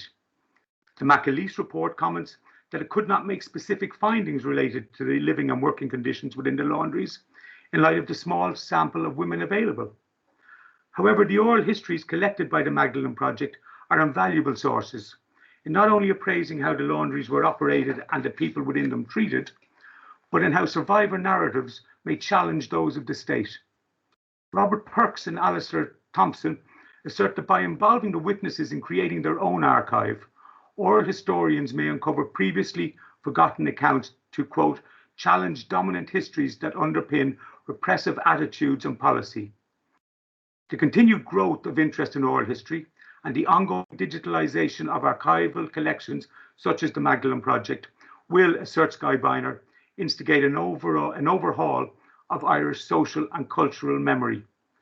And if, as Paul Thompson contends, that oral history is responsible for, quote, an underlying change in how history is written and learned, unquote, well then surely this is reason enough for us to revisit the voices of these women, retell their stories, and as Biner suggests, rewrite the history of their turbulent 20th century. Thank you.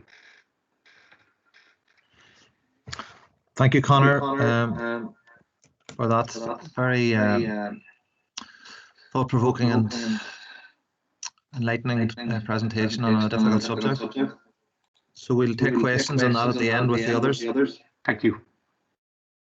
So next up, we have Martin Duffy from the School of Irish Studies at Queen's University, and I don't know how he's going to keep this to 15 minutes. He's such an unusual, he's such a unique story of how he's got to do what he's doing here.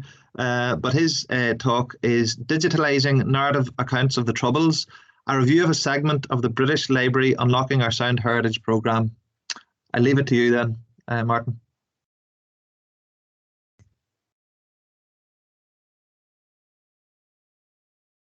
Martin, are you there? I forgot to unmute myself. I wonder, could I ask Lucy to do my slides? Fantastic. I will try to keep to the time as best as I can, because I realize that I'm going to be putting you guys in delay for your lunch. This was a great project. It was an accidental project in many respects. Like all of these kinds of oral history projects, they tend to catch feet and grow with their own momentum. And what started out as a relatively manageable academic project, probably to interview maybe 30 or 40 or perhaps 50 people, ended up with interviewing 104 people who at the time, and the time was 1986, were probably the leading political, community, religious influencers in the North at that particular time. We had a very, very good success rate in getting people involved.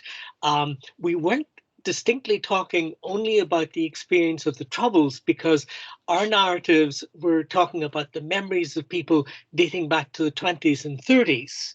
And in some cases, we were dealing with people who were already, although still very coherent, in their 90s, and they were able to remember events at the very start of the century.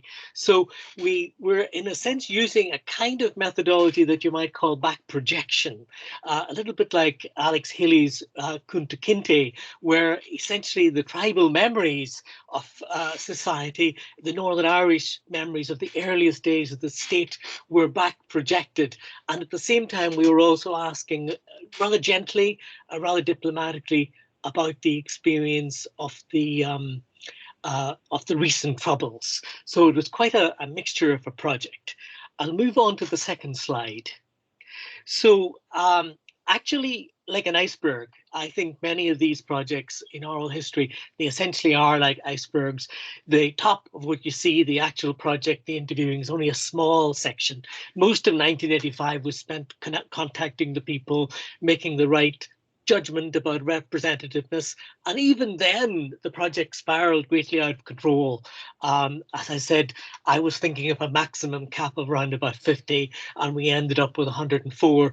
When I was initially thinking and toying around, I thought that I might get away with about 30 interviews, but we generally found that virtually every one good interview led to a second equally good interview, and that kind of recommended interview provided a kind of an exceptional insight. Usually it was someone who had a unique quality or knowledge or insight, and so that was particularly good. The interview work itself took place in 1986. It actually mostly took place in about 6 months of 1986, starting in January of 1986 through to the early part of the summer. I was blessed in having not only great support from my university, but also the enthusiasm of the then museum anthropologist, who sadly has passed away now, Dr. Tony Buckley, who really took this project very much on board. And between the two of us, we probably trendset a little bit for this kind of oral history project. So it was cooperative between Oxford and the Ulster Folk and Transport Museum, as it then was. And I don't think it could ever have been achieved if it hadn't been for the particular enthusiasm of the staff at the then UFTM. I'll move on to the second slide. So this is part of the British Library's digitalization process. So we're trying to save these these tapes that are now deteriorating. Most of my respondents were 70 years or older. We were dealing with the back projection of their recollections, even back to the earliest days of the foundation of the state in the north. A lot of my people were actually 80 and above, and there were quite a large number 90 and above. You guys who are doing this kind of oral history and digitalization work will be familiar that standards of ethics have changed enormously, and there would be some question mark as to issues about vulnerability for people in that higher end age group in particular. And we largely satisfied those because of the good relationship that we had with the community organizations who were offering us their sponsors. So even though a lot of our people were hale and hearty at 90, we probably had a standard of ethical care for our interviewees that would probably exceed our modern day kind of ethics research approval process. And we also had background of clinical support. We were involved with a number of organizations who would provide post-interview counselling, support, reassurance. We probably were ahead of our times a little bit, but I was so lucky because I had a gentleman working with me in Cotra, Tony Buckley, who was just absolutely superb. He had come back from fieldwork, several years spent in Nigeria, and he really had some of the most innovative and interesting techniques to apply to our situation in Ulster. I'll move on to the second slide, the next slide. So protocols were adhered to. We went through a normal ethical process. At the time, I was working with a very old, stuffy, old-fashioned university who possibly think that oral history might be even a rude word. And so we had a very substantial research ethics process to go through. We issued documentation to all of the people who were interviewed. We talked about the future museum storage protocols, which frankly, Tony was just starting his oral history project at the time, and in other words, the protocols were being slowly developed. At the time as well, 1986, the political atmosphere in the North was relatively politically contentious, but nevertheless, people were extremely enthusiastic. And we had a kind of a background of other work that was being done round about the same time. I'm thinking in particular of Van Voris's oral history. And so far, there hadn't been any major incident similar to the Boston tapes controversy that would make people feel particularly reticent about speaking to us. So in other words, to some extent, we had a nirvana for the oral history historian. We were getting in relatively early. We were taking an academic approach. We were guaranteeing people certain confidentiality as part of the ethics process. And at the same time, there hadn't been quite so much journalism and fuss as nowadays oral historians would face in the wake, particularly of the Boston tapes controversy. We'll move on to the next tape, next slide. There were obviously challenges. From time to time, there would be newspaper stories, and that would make our interviewees a little bit nervous. Maybe there was also a certain challenge in that many of the people I was interviewing were to some extent local celebrities, established artists, poets, writers, academics, and so on. They were a little bit tape recorder ready. And that's something that Tony and I felt very anxious to very much keep them at ease, but to try to be as authentic as possible and not to craft interviews, but to genuinely use interviews as opportunities for material. I also was a little bit worried that we might end up with a sort of an elite oral history. And I'd worked with a few people in that particular field. And I'm always very skeptical of the word elite is being used, but at the same time, many of our people were distinguished in their own communities, and therefore, to some extent, the gravitas of questions were dictated by their background. I tried as far as possible to steer things to the middle ground. There's a tendency in this sort of work not to avoid the extreme voices, because people tend to respond to you with the answers they think that you might want to hear. And so I was forever pushing the gambit of oral history a little bit further every so often in order to try to get to a more truthful, a more accurate, a more genuine, even if sometimes a more shocking account. Even though I was aware that in the future there could be some legal difficulties, and as you probably know, as part of the post-Good Friday Agreement process, the oral history section of the Good Friday Agreement, which is a very excellent idea in theory, now makes provision for the judicious and statutory use of evidence obtained as part of oral history projects. We didn't have to worry quite so much about that, but I suppose I was always, as a good interviewer, anxious to make my interviewees aware that anything that they might say, particularly anything that would lead to criminal activity, and in the conflict in 1986, there was an enormous amount of unofficial criminal activity, that they would have to think very carefully about how they would give their narrative to us. And I'll move on to the next slide. In terms of field observations, we had certain procedures that we agreed with. We had some embargoes that we're still discussing with National Museums Northern Ireland now. And of course, we followed some protocols that are standard to this kind of interview research, where you separate out the tape itself from your coded list of interviews. And we thought about legal considerations. We probably never imagined that anything like the Boston tapes controversy could occur. But even in those days, we were aware that this was very valuable, precious evidence that people were giving us. And so we took that in mind. And we'll move on to the next slide. The digitalization has been an enormous opportunity to preserve this stuff. So you've got 104 very significant voices. Most of the tapes are about an hour and more of length. In the future, these will be very useful for researchers. There's some level of care that I need to exercise as, to some extent, the part custodian of the material. There are also some things that have occurred in the 35 years that have passed since these interviews were originally made. For example, certain estates actually assert a degree of authority retrospectively over recordings. The Heaney estate is an example of that, for instance, and those kinds of issues are probably rights issues that will have to be dealt with further down the line. But I think that digitalization has created for us a new era of increasingly accessible oral history. And the next slide. And if I could conclude by using the words of one Belfast pastor, one of the reasons why this work is particularly good is that it really allows us to mentally assess the concept of nostalgia. This Belfast pastor said, "When it all looks artificially nice, well, to me, the Troubles were the worst of times, and they weren't much better than even before the 1960s. There was always a danger of the religious or the political thing boiling over."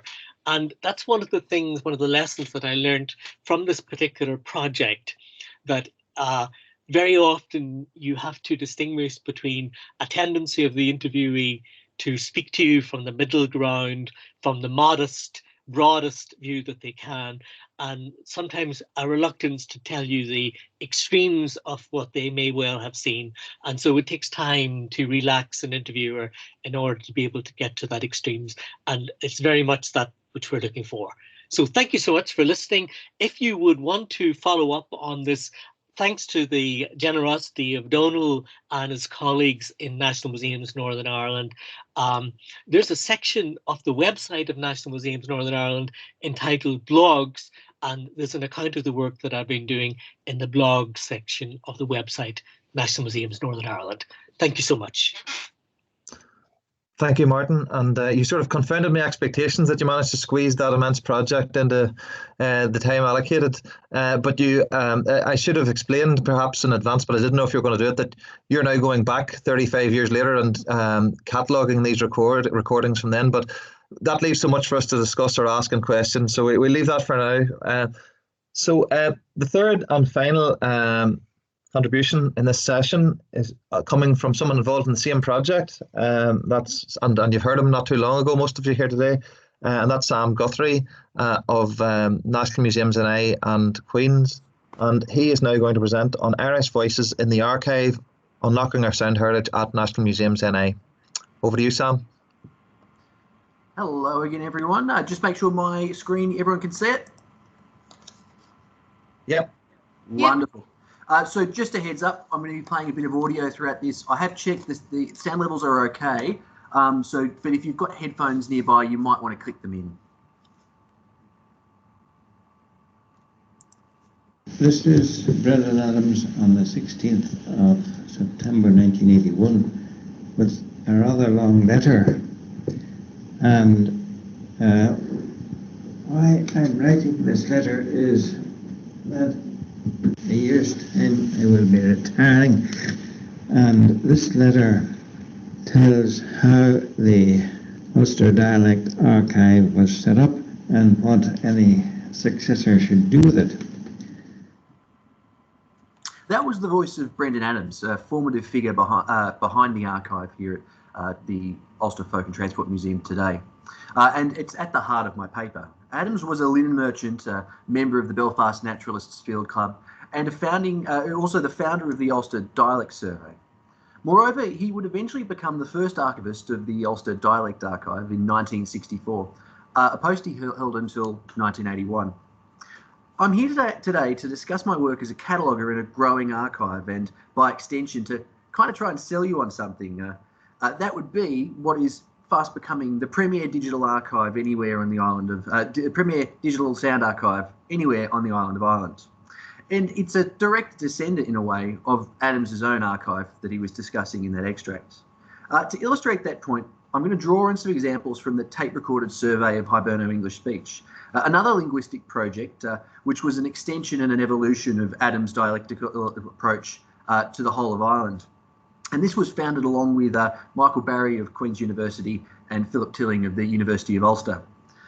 These examples aim to highlight the breadth and depth of variety within our archive that can be found from even a cursory glance, and what it offers in terms of wealth and potential research in the field of Irish studies.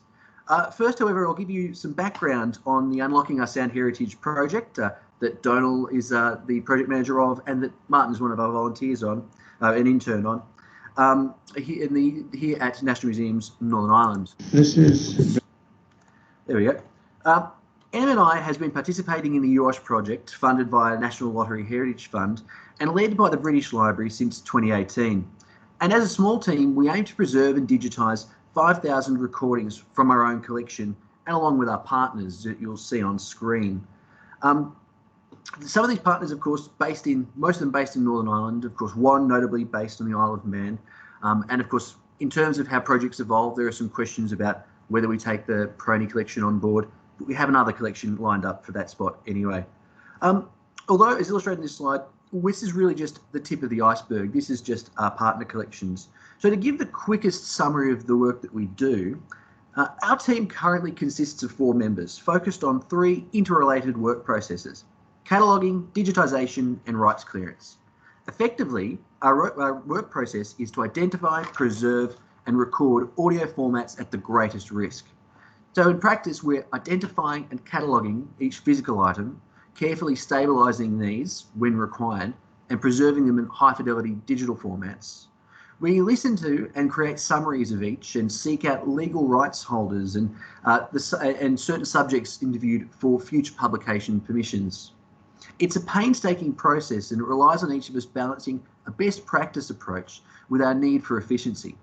It's a heritage meets workflow approach that still makes time to engage with the material and appreciate its value and in its context.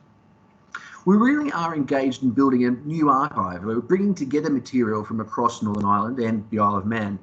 We're not only collating collections, but when we're preserving material into these new formats, we're preserving it in a future-ready sense. So this isn't just the master copies that we still keep so that in the future they can be accessed again, but we're creating a format that is of a higher quality than we need today in hope that it is still good enough in the future. So we're bringing together things into a new archival context. Now, I want to turn my attention to some examples. It's much more interesting than what I can say about it. But we're going to look at the tape-recorded survey of Hiberno-English speech. We call it in-house the TRS for short. The TRS aimed to methodically record and map dialects of English across Ireland, both in the North and in the Republic. They utilised the Ireland 20K national grid and selected 3 informants based on age ranges, one 9 to 12, another 35 to 45, finally someone aged 65 to 75, from each grid reference. So it's 3 from each grid reference. Unfortunately, the surveys admit that they chose to sacrifice a gender balance in favour of an age range. They were quite interested in the way that speech had changed in Ireland. 2 interviews were conducted with each informant. Although these appear to, on the recordings, bleed into one another, the first of these was a 379-item questionnaire that prompted interviewees to answer with specific words or local variations of those words. And then that was followed by an informal conversation of about 30 minutes. Tilling of the University of Ulster, when writing up some of his findings, said that it was done this 30-minute recording because it was felt that at this stage, informants and field workers would know each other sufficiently well for the informant to be at ease in his or her company. Having listened to some of the 9 to 12-year-old speaker, that might not have been the best case. The result isn't just an invaluable resource for linguists and dialectologists of Hiberno-English, but also Irish.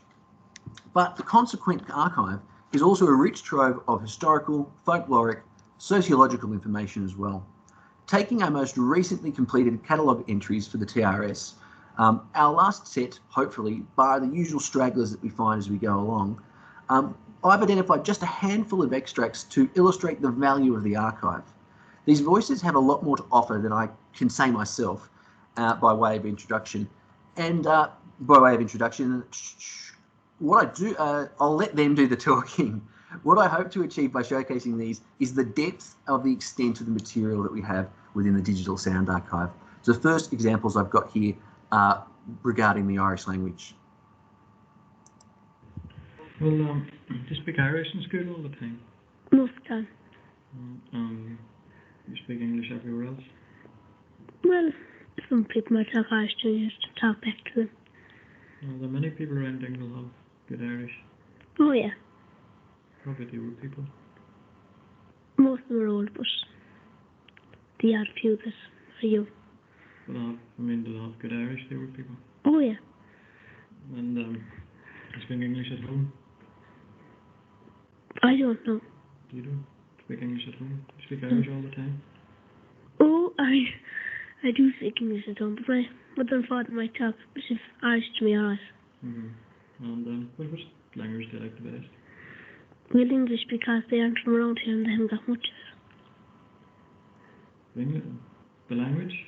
What do you like to speak best yourself? English. English? Why? Because I have it better. Yeah. That was an extract from UNMNI 001/435, a free conversation with a schoolboy from Dingle discussing learning and speaking Irish. Collected in the 1970s, 2 things leap out at me from that extract: the interviewee's preference for English, and also the use of "have" at the end of that extract. He prefers English because I have it better, an idiom associated particularly with Irish speakers. They're saying that they have language. The young boy goes on to describe tourism and tourists in County Kerry, as well as giving his opinions on playing Gaelic football. These conversations aren't limited to single topics. They range, and you get little snippets that are so deeply fascinating. So just to move on, you can see I've left the full summaries up there, but I won't read through those in full extent. But I'm just going to move on to a point of contrast, because it's not just students of the Irish language that are represented. The following is from a bilingual conversation with a 65 to 75-year-old woman from Ballymakeary, County Cork. Well, you had Irish then before you went to school, had you? Oh, yeah. Plenty Irish. And then what did you find it hard to change to English then? I did. Because I used to hear the teacher calling out the jackboard, the dictation to the big scholars around in Infants. I don't know, and then fat pussy calling out the big words. Jada man, why you say Qatar shoe, guess you would. I was kind to Perry. Well, could you tell us then about making butter in English? Could you tell me in English how you? I couldn't, because I often married. I often married. We had a cow here, you know. Yeah. We had a cow here, and we had a little barrel.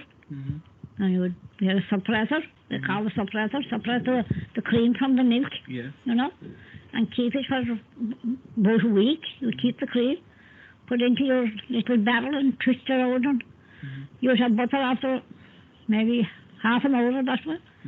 Take out the butter then and wash it and salt it. We'd have enough for the week then. In this instance, much of the interviewee's free conversation is exclusively conducted in Irish. And the questionnaire itself is a fascinating piece of listening. Often Irish words occur to the interviewee more readily than their English counterparts. Throughout the TRS and these are not always part of our UOSH collection, but are in our wider archive, there are a number of really important recordings of native Irish speakers, including recordings of Bella McKenna, the last native speaker of Eastern Ulster Irish. The interwoven layers of material presented within the TRS are an interdisciplinarian's delight, particularly a rich mine of Irish studies. History, colonialism, education, and prominently folklore. Here are two further examples discussing common tropes of Irish folklore, the death coach and the banshee. Those yarns, you know. I used to listen to this man below. He was living in a cottage down here. And he's frightened us when we were young, you know. And he was talking about this headless coach then. He used to appear below Mourns in Ballyboy, and he's come along from Ballyboy across to Clonmel, a headless coach. And everybody used to be afraid of the headless coach, you know. Funny yarns, and in the banshee again, when a person dies, he's supposed to wail, she'd wail over the whole night, over the person to be dead, you know. And she'd be combing her hair with a comb always, and she had a grey head. There ain't no there's so many yarns, you know. I know. You could listen to them all, but they're only all yarns. Those people were great for the good yarns, you know. You listen to them, you know. Sitting around I always be afraid of them, though, you know, at night. When we go up to bed in, when they'd be talking those yarns, we'd be listening to them and we'd be thinking of the yarns, you know. And we'd be afraid to go to sleep even. Have you seen any stories? Are there any places or houses around here that are supposed to be haunted? Or things that are seen around here? You hear, you know, some all right, but people don't sort of believe in that sort of thing now. And I know there was a gate up there that's supposed to be haunted, all right. You know, we're cycling to school, we go fairly fast past it or something like that. And was there any story to it, or what's it supposed to be? No, only just said it was the haunted gate and that's all. So you don't believe in ghosts at all? No, not really. Do you believe in fairies? No. You believe in fairies? What about banshees? Do you believe in them? I don't really. I've heard of... Do people speaking about them, all right. And would you've heard of stories told of the banshees? Anybody around here? Yeah, but I have a feeling, you know, people, it's just their imagination or something, you know, at night now or that, or might have one over the top or something, they'd imagine. Or if it's all white horse, they might imagine it was a ghost or something, you know. Well, what's it supposed to be anyway, banshees? Fairy cry, is it? I don't know. Yeah. Just hear somebody crying, and that's supposed to be banshees, is it? Yeah, something. But older people will tell you, all right, you know, if somebody died, they hear this cry or something, you know. I don't know how true it is. Well, what about the interviews themselves? They're very much alive, even though they're conducted in the 70s. They're lively and they're entertaining, and they touch on the ordinary and small things that happen in everyone's lives. I couldn't help but include one more here on folklore. It's a man from Glendalough, County Waterford, describing fairy thoughts, which he refers to as lisses. But he takes a not too subtle dig at his interviewer as he goes. What about fairies? What about forths? Any fairy forths about here? But they're not. They'd be the lisses, like. Lisses, they'd call them, they're not. Any liss in this locality now. And what are they supposed to be? Or what's it? Fairies were supposed to be in the list as well. What would you think about the lisses? Yeah. I don't know very little about them, you know. Well, I thought you'd be after learning history. Oh, well, I heard about them already, but I don't know much about fairies, you know. Were they supposed to have... are they supposed to be bad luck to plough one of them, wasn't it? Yeah, it was supposed to be. And what kind of things would happen to you? And believe me, that's not the only time that a chicken interrupts an interview. Finally present within the TRS and amongst other collections in scope of your project are vital pieces of oral histories that recall particularly the Irish War of Independence, the Civil War and the 1920s troubles in Belfast.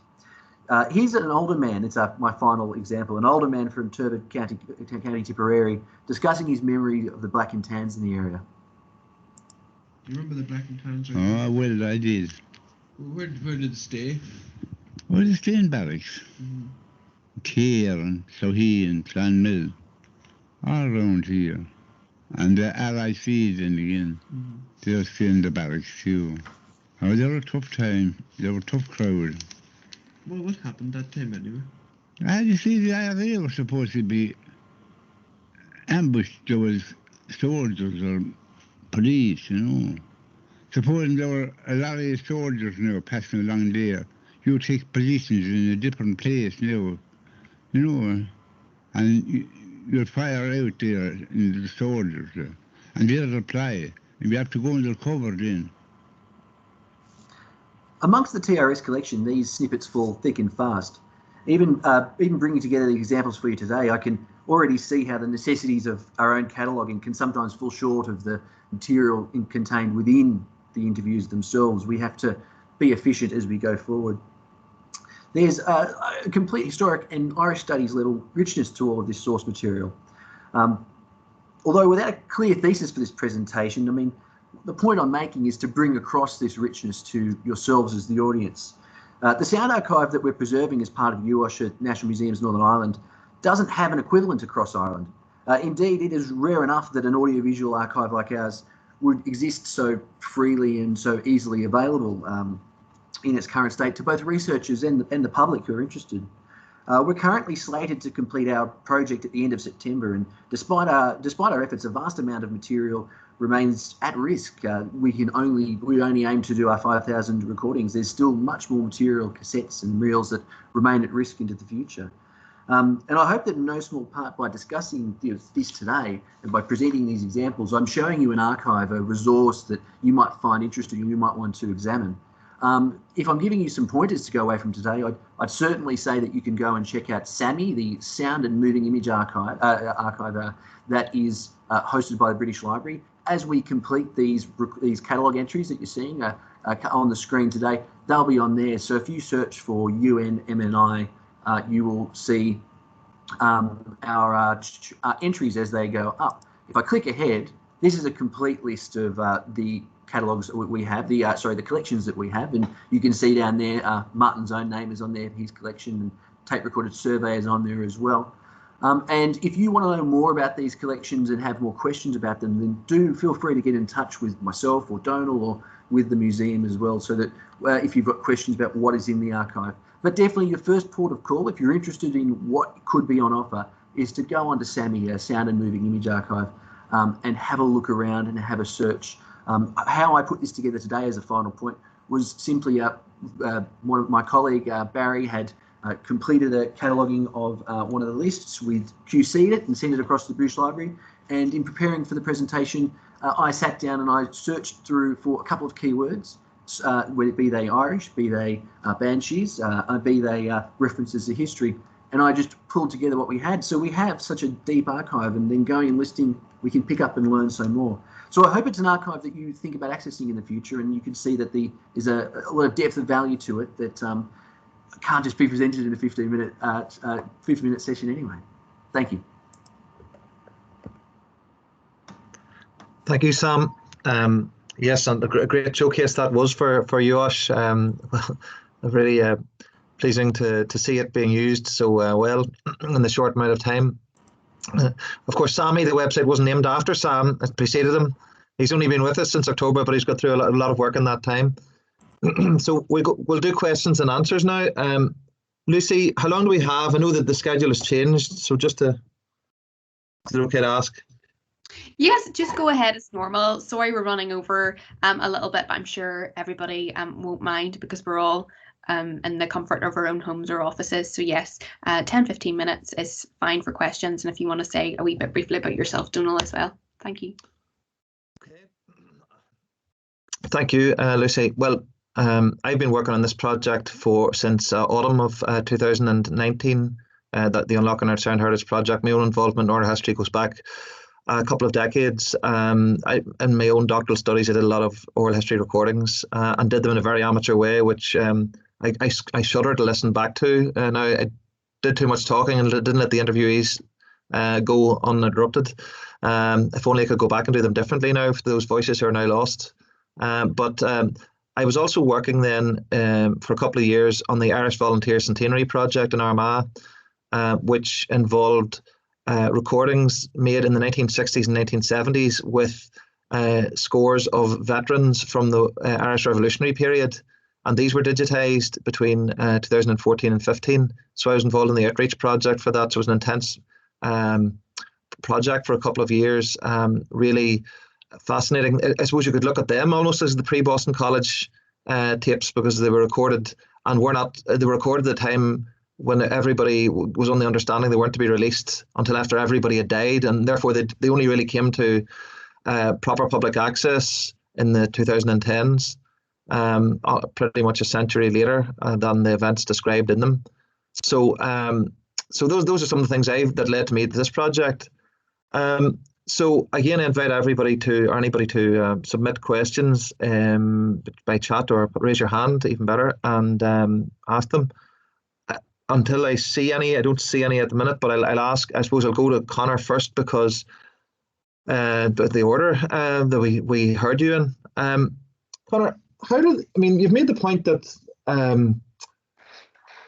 well, there's a lot in it. What you said there. You've talked about how some of the testimonies, or the testimonies in general, maybe omitted from a dominant historical narrative dominated by the state. How do these testimonies stand in relation to the Megalithic report of early 2013? Because a couple of things I picked up from that, and I haven't read it, I admit now, but that report was carried out over 18 months, which coincides with what I understand to be the period of the interviews you discussed. And that report seemed to suggest that there wasn't evidence, and pardon if I'm reading this wrong, but there wasn't evidence of regular physical or sexual abuse, and that the laundries generally were not profitable. How does the report stand in relation to the testimonies? Well, thank you, Dr. Magdalen. So I think, as we're all aware, this is hugely political. Dr. Maeve O'Rourke has done a massive amount of work on this. The Megalithic report said that it couldn't make a judgment because it didn't have the necessary testimony. the Magdalen project and people around activists at the time would have said, well, the testimonies weren't required, they weren't asked for, and they weren't accepted.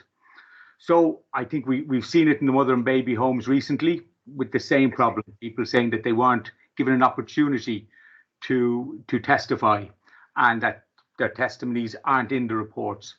So as a postgraduate student, I suppose it's not up to me to make a judgment.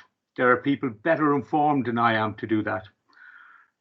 For me, what's incredible about these testimonies is that they're freely available and digitized, and there's a huge amount of work can be done. And I would like to present my work and then perhaps let people make their decision on your question. I don't know if I'm the right one to answer it. Sure. Yes, somebody's their hand raised there. Do you want to come in? I don't see the name.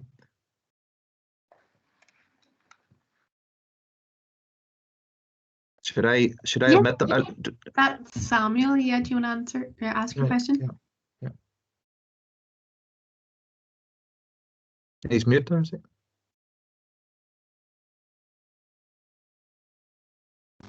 Oh, sorry. Hi. I want to say brilliant presentations from everyone. I think this is for the last presentation, which was on the Irish language. I was going to say, I find it amazing that we can preserve a lot of these testaments. I was just going to say, when it comes to oral history, there's always the issue about memories degrade over time. So even though we've preserved these voices,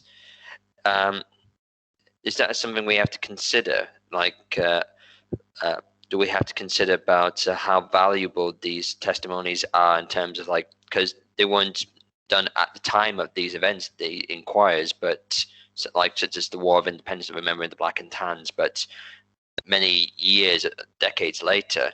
So I'm just curious how how do we rate how valuable some of these testimonies are in terms of information that it can give us for modern academics? That's a really great question, Sam. As we go Sam to Sam now, and I think it really covers across both Martin and Connor's presentations as well. The fallibility of memory is prescient within oral history, and I think it's in some similar way for those who weren't present. Earlier I talked about ethics and some of the questions you have to ask. You have to ask yourself similar questions when it comes to interrogating any form of oral history, particularly in the case, say, as myself, and I'll speak to experience on UOSH, where I'm coming in second or third hand and listening to recordings and cataloguing. Particularly here, I find it's not my role to fact check what I'm listening to, but in terms of building a catalogue, it's to record faithfully the evidence I'm given from an interviewee. But then also in particular circumstances, like I say, I'm not here to fact check, but I would insert within our catalogue where things are quite clearly mistaken or confused. If someone referred to the partition of Ireland taking place in 1919, we would include that they said that within the catalogue, but would clear for the record that there was evidence that made sure that we knew that wasn't correct. When it comes to, the other two, I think we'll probably answer, and particularly maybe Martin in this case, because he's done the interviews himself, about the memory, and particularly is going to early 1920s memory. When you hear a lot of these older people speak and give their interviews, I think it's important to remember that even though someone might be in an older state, often those early memories are still very, very solid. These are not memories that shift. It's things like dates that when people start to say and get confused, often the testimony itself is quite strong or quite strongly evidentiary of what was going on at the period. So I guess what I'm saying is you've just got to take that critical eye and keep, as your researcher, ask yourself questions as you're going through. But you never get it right. It's never going to be perfect. And aiming for perfection is the Lord Acton problem. You'll do too much work and you'll never produce something. Thank you very much. Thanks to both Sams. Martin and Sam, I'm conscious that I'm of any danger of me being too biased towards our own project here. So I'm going to put another question to Connor before coming back to you then, and that is, Connor, have there been many? There were Magdalen type institutions in other countries. Are there many equivalent oral history project collections with which international experience can be compared. I mean, it was a revelation to me that Magdalen institutions actually preceded those in Ireland and England, and they existed in quite a number of other countries. So it would be interesting to know if there's anything more on that line. Yes, indeed. So we have testimonies in Canada, Australia, to a lesser extent in America. But to me, it's hugely interesting, the whole international perspective of Magdalen Laundry. So when I started on this project, I did a lot of work on just the Irish literature and the work that had been done around Irish Magdalen laundries. But there's a huge international historiography in memory studies, which I think can apply to the Irish case. The work of Paul Ricoeur, for example, I mentioned Bevanage in the talk. Even the work of Foucault is definitely something that I would be interested in applying to the Irish, and indeed the other oral histories of Canada and Australia in particular. Okay, but we don't know of any equivalent sort of oral history collection regarding. I suppose it might have missed the boat for Great Britain. It would have been too late. I'm not aware of one in Britain. No. Yeah. I'm not, and I haven't heard anything similar as the Magdalen Oral History Project, I'm afraid. Okay, thank you, Conor. Martin, I mean, your own experience is really an amazing one, to come back 35 years later and to a collection that you'd recorded in your if you don't mind me saying, your youth, although you don't look too old yet. I mean, I'm struck by a few things. The intensity of the schedule by which you recorded 104 oral history interviews within a period of about 6 months. I'm also intrigued by, you know, the fact that you were so, you know, you must have been in your early 20s at that time, and you know, now that you're listening back to them, which is a very special experience, I'm sure.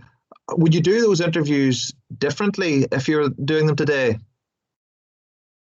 Those are all very good remarks, Donal, and I share with you the, shall we say, the retrospective look that if I was interviewing again, and as I've gradually interviewed over the years, I have become less of a participant in the interview and more of the animateur and the person who makes the interview happen. I think in my early days, I probably talked too much. My intention was to put the interviewee at ease and also to set a context, or sometimes even to raise an issue, you know, like the sectarianism that we have in the North. To put people at ease about discussing something as sensitive as that. But I probably talked too much in those early interviews. It also has been very emotionally, shall I say, I don't think I'm a guy that's inclined to get too emotionally challenged about anything too much, even the GAA. But I do think that I'm rather, you know, it's rather interesting to listen to yourself 35 years ago. And there certainly has been a certain kind of emotional feeling about looking back at that kind of material, and you know, I'm very grateful to National Museums Northern Ireland for giving me the opportunity. And you must have been on the road pretty much every day. You must have been visiting people pretty much every day for that period, or near enough. Extremely solidly. My typical, that about 6 months of intense work, we would very often have interviewed 2 or 3 people in the day. I did most of the work myself. Occasionally Tony accompanied me. I might have done, let's say, a solid week's work, which would involve at least 2 interviews a day, sometimes 3 occasionally, and sometimes we repeated interviews. And I would typically then come back. Sorry for the echo there. Of a Friday afternoon, late afternoon, I'd have a debriefing with Tony Buckley, the museum anthropologist, and very often then we would have a pint and kind of discuss the week's work. So yes, there was an intensity to it. I have to say that I made a very similar kind of a mistake a couple of years ago, in that I did a very similar project for Trinity College in Dublin. And I started with the idea that I would have maybe 20 interviews, and it ended up being 60. And so I think that it's very easy to become overwhelmed by the amount of material, and especially if you feel that you're getting very valuable recollections from people. And as Sam has mentioned and Connor has mentioned too, you use your own internal techniques of self-verification in order to make sure that the recollections you're getting are creditable.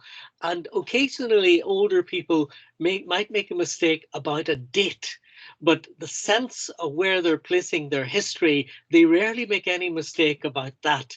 They might get the dates wrong, but the evidence they're giving is nevertheless accurate, and as they remember it, they just sometimes transfix the dates in the wrong places.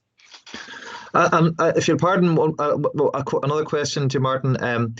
You know, the recordings you said were mainly focused in the 1920s and 30s, and in a way, because we are now reaching the centenary of that period, they become more significant. And I'm not aware of any, I'm not of much oral history, you know, or sorry, extensive oral history collections on that, focusing on that period.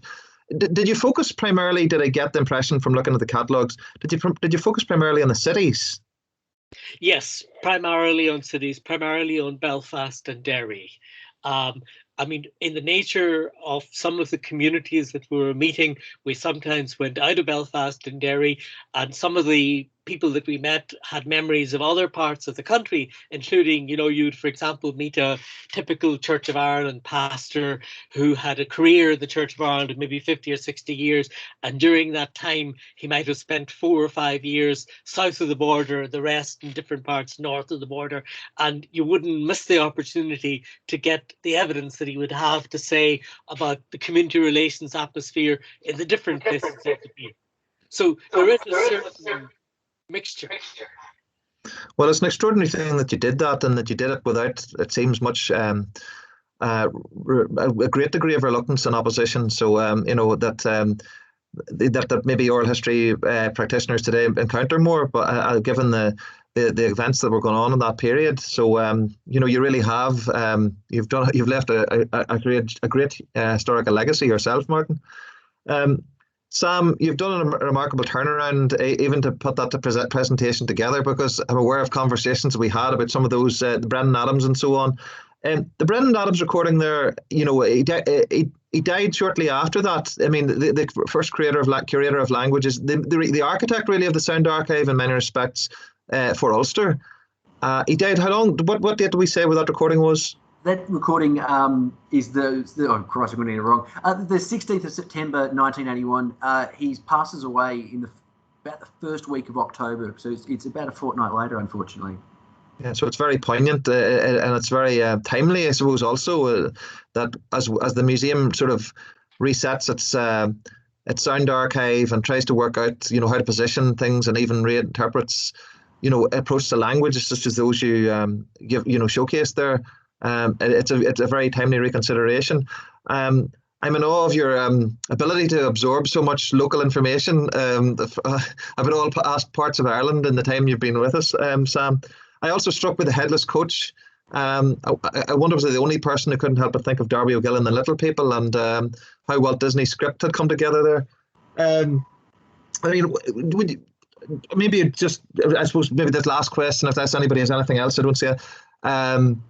You know, just any other experiences or thoughts you'd like to share for you coming to this project as a cataloguer, and the challenges inherent within, you know, such a project, and come to, you know, grappling with such a huge project that we won't get finished in time, but all the different terminology and different processes. Any particular thoughts you maybe want to share with people who are interested?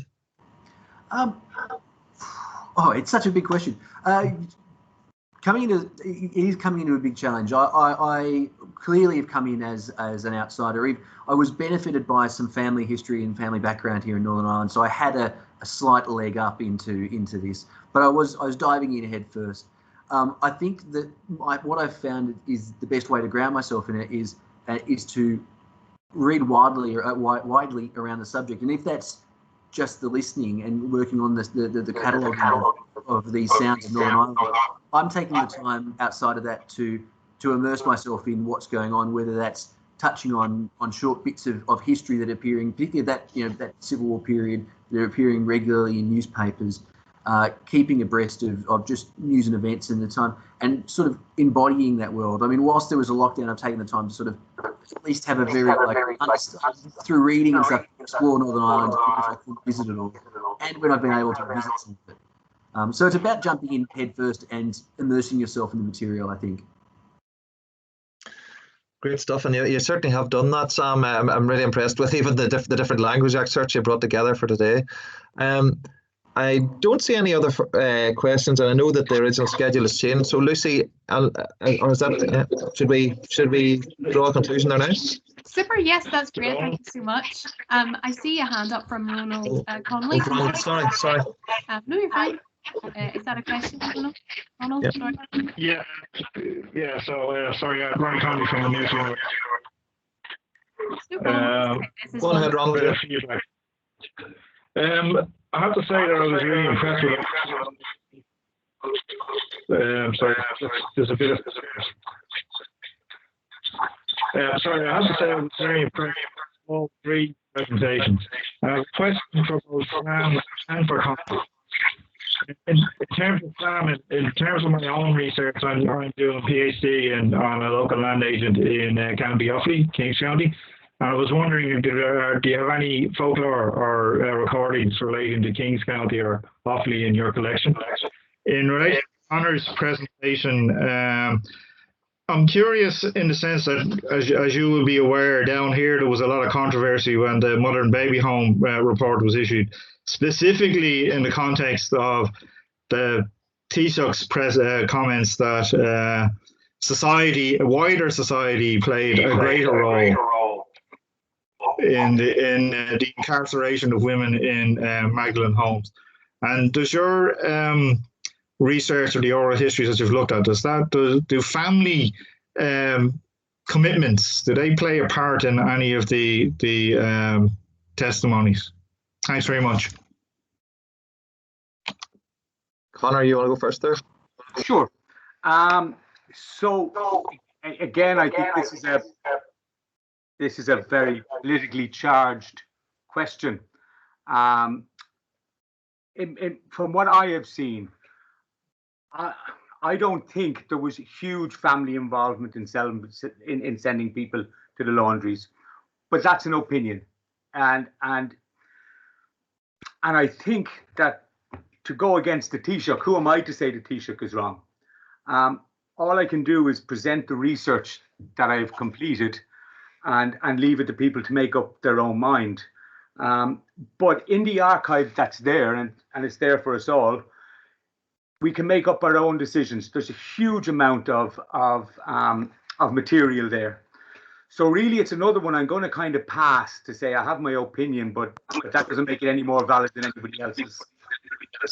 Yeah, just on a personal point, from my own family's perspective, my grandaunt spent 40 years in institutions. She was committed to the Magdalen home in Sean McDermott, then transferred to Donnybrook. Then at the end of her working life, she was sent to Grangecorman. And when that closed, she was sent to Part1. Mm-hmm. So she was committed in 1923. She died in 1960.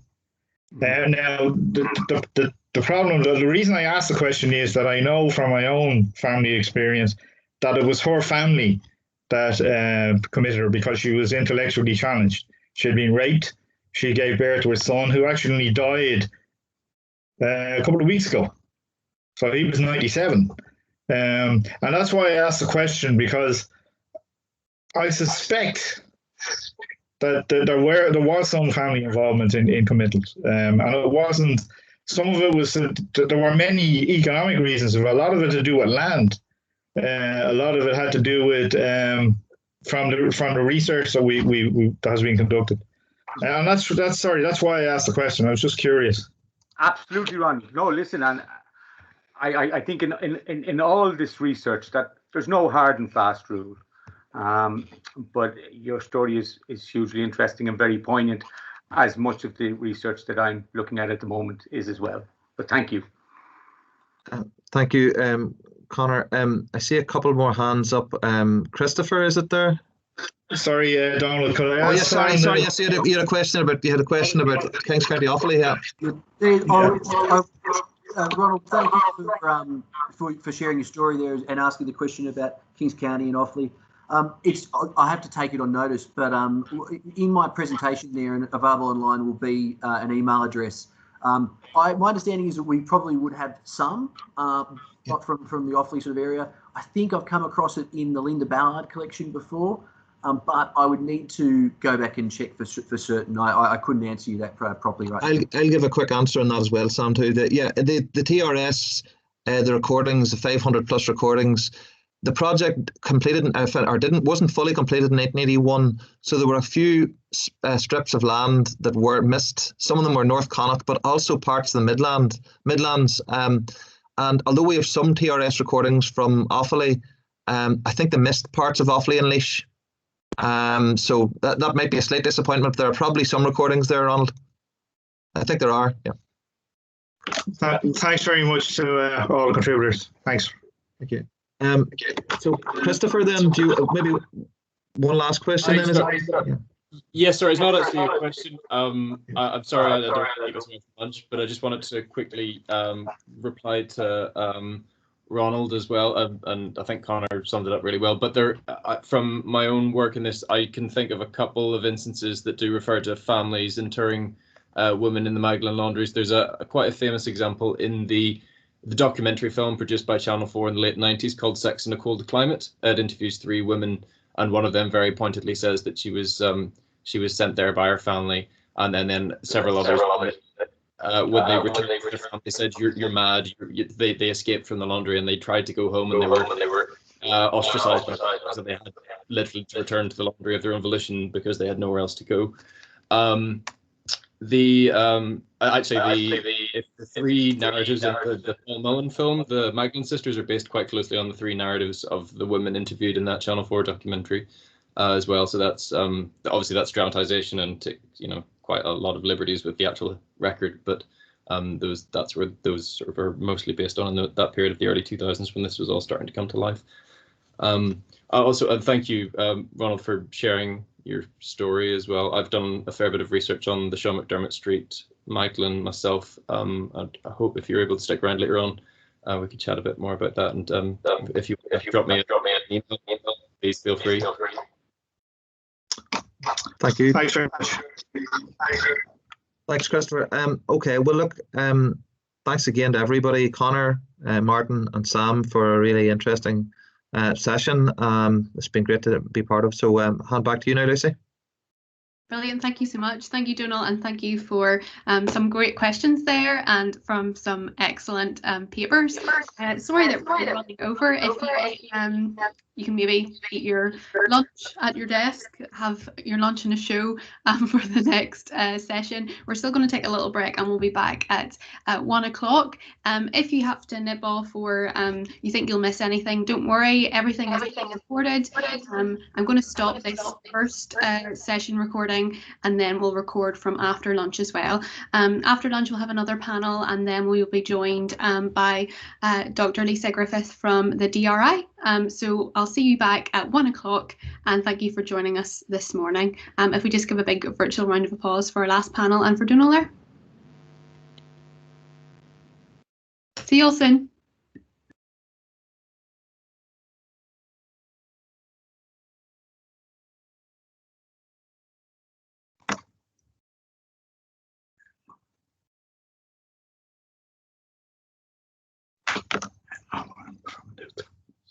Just curious.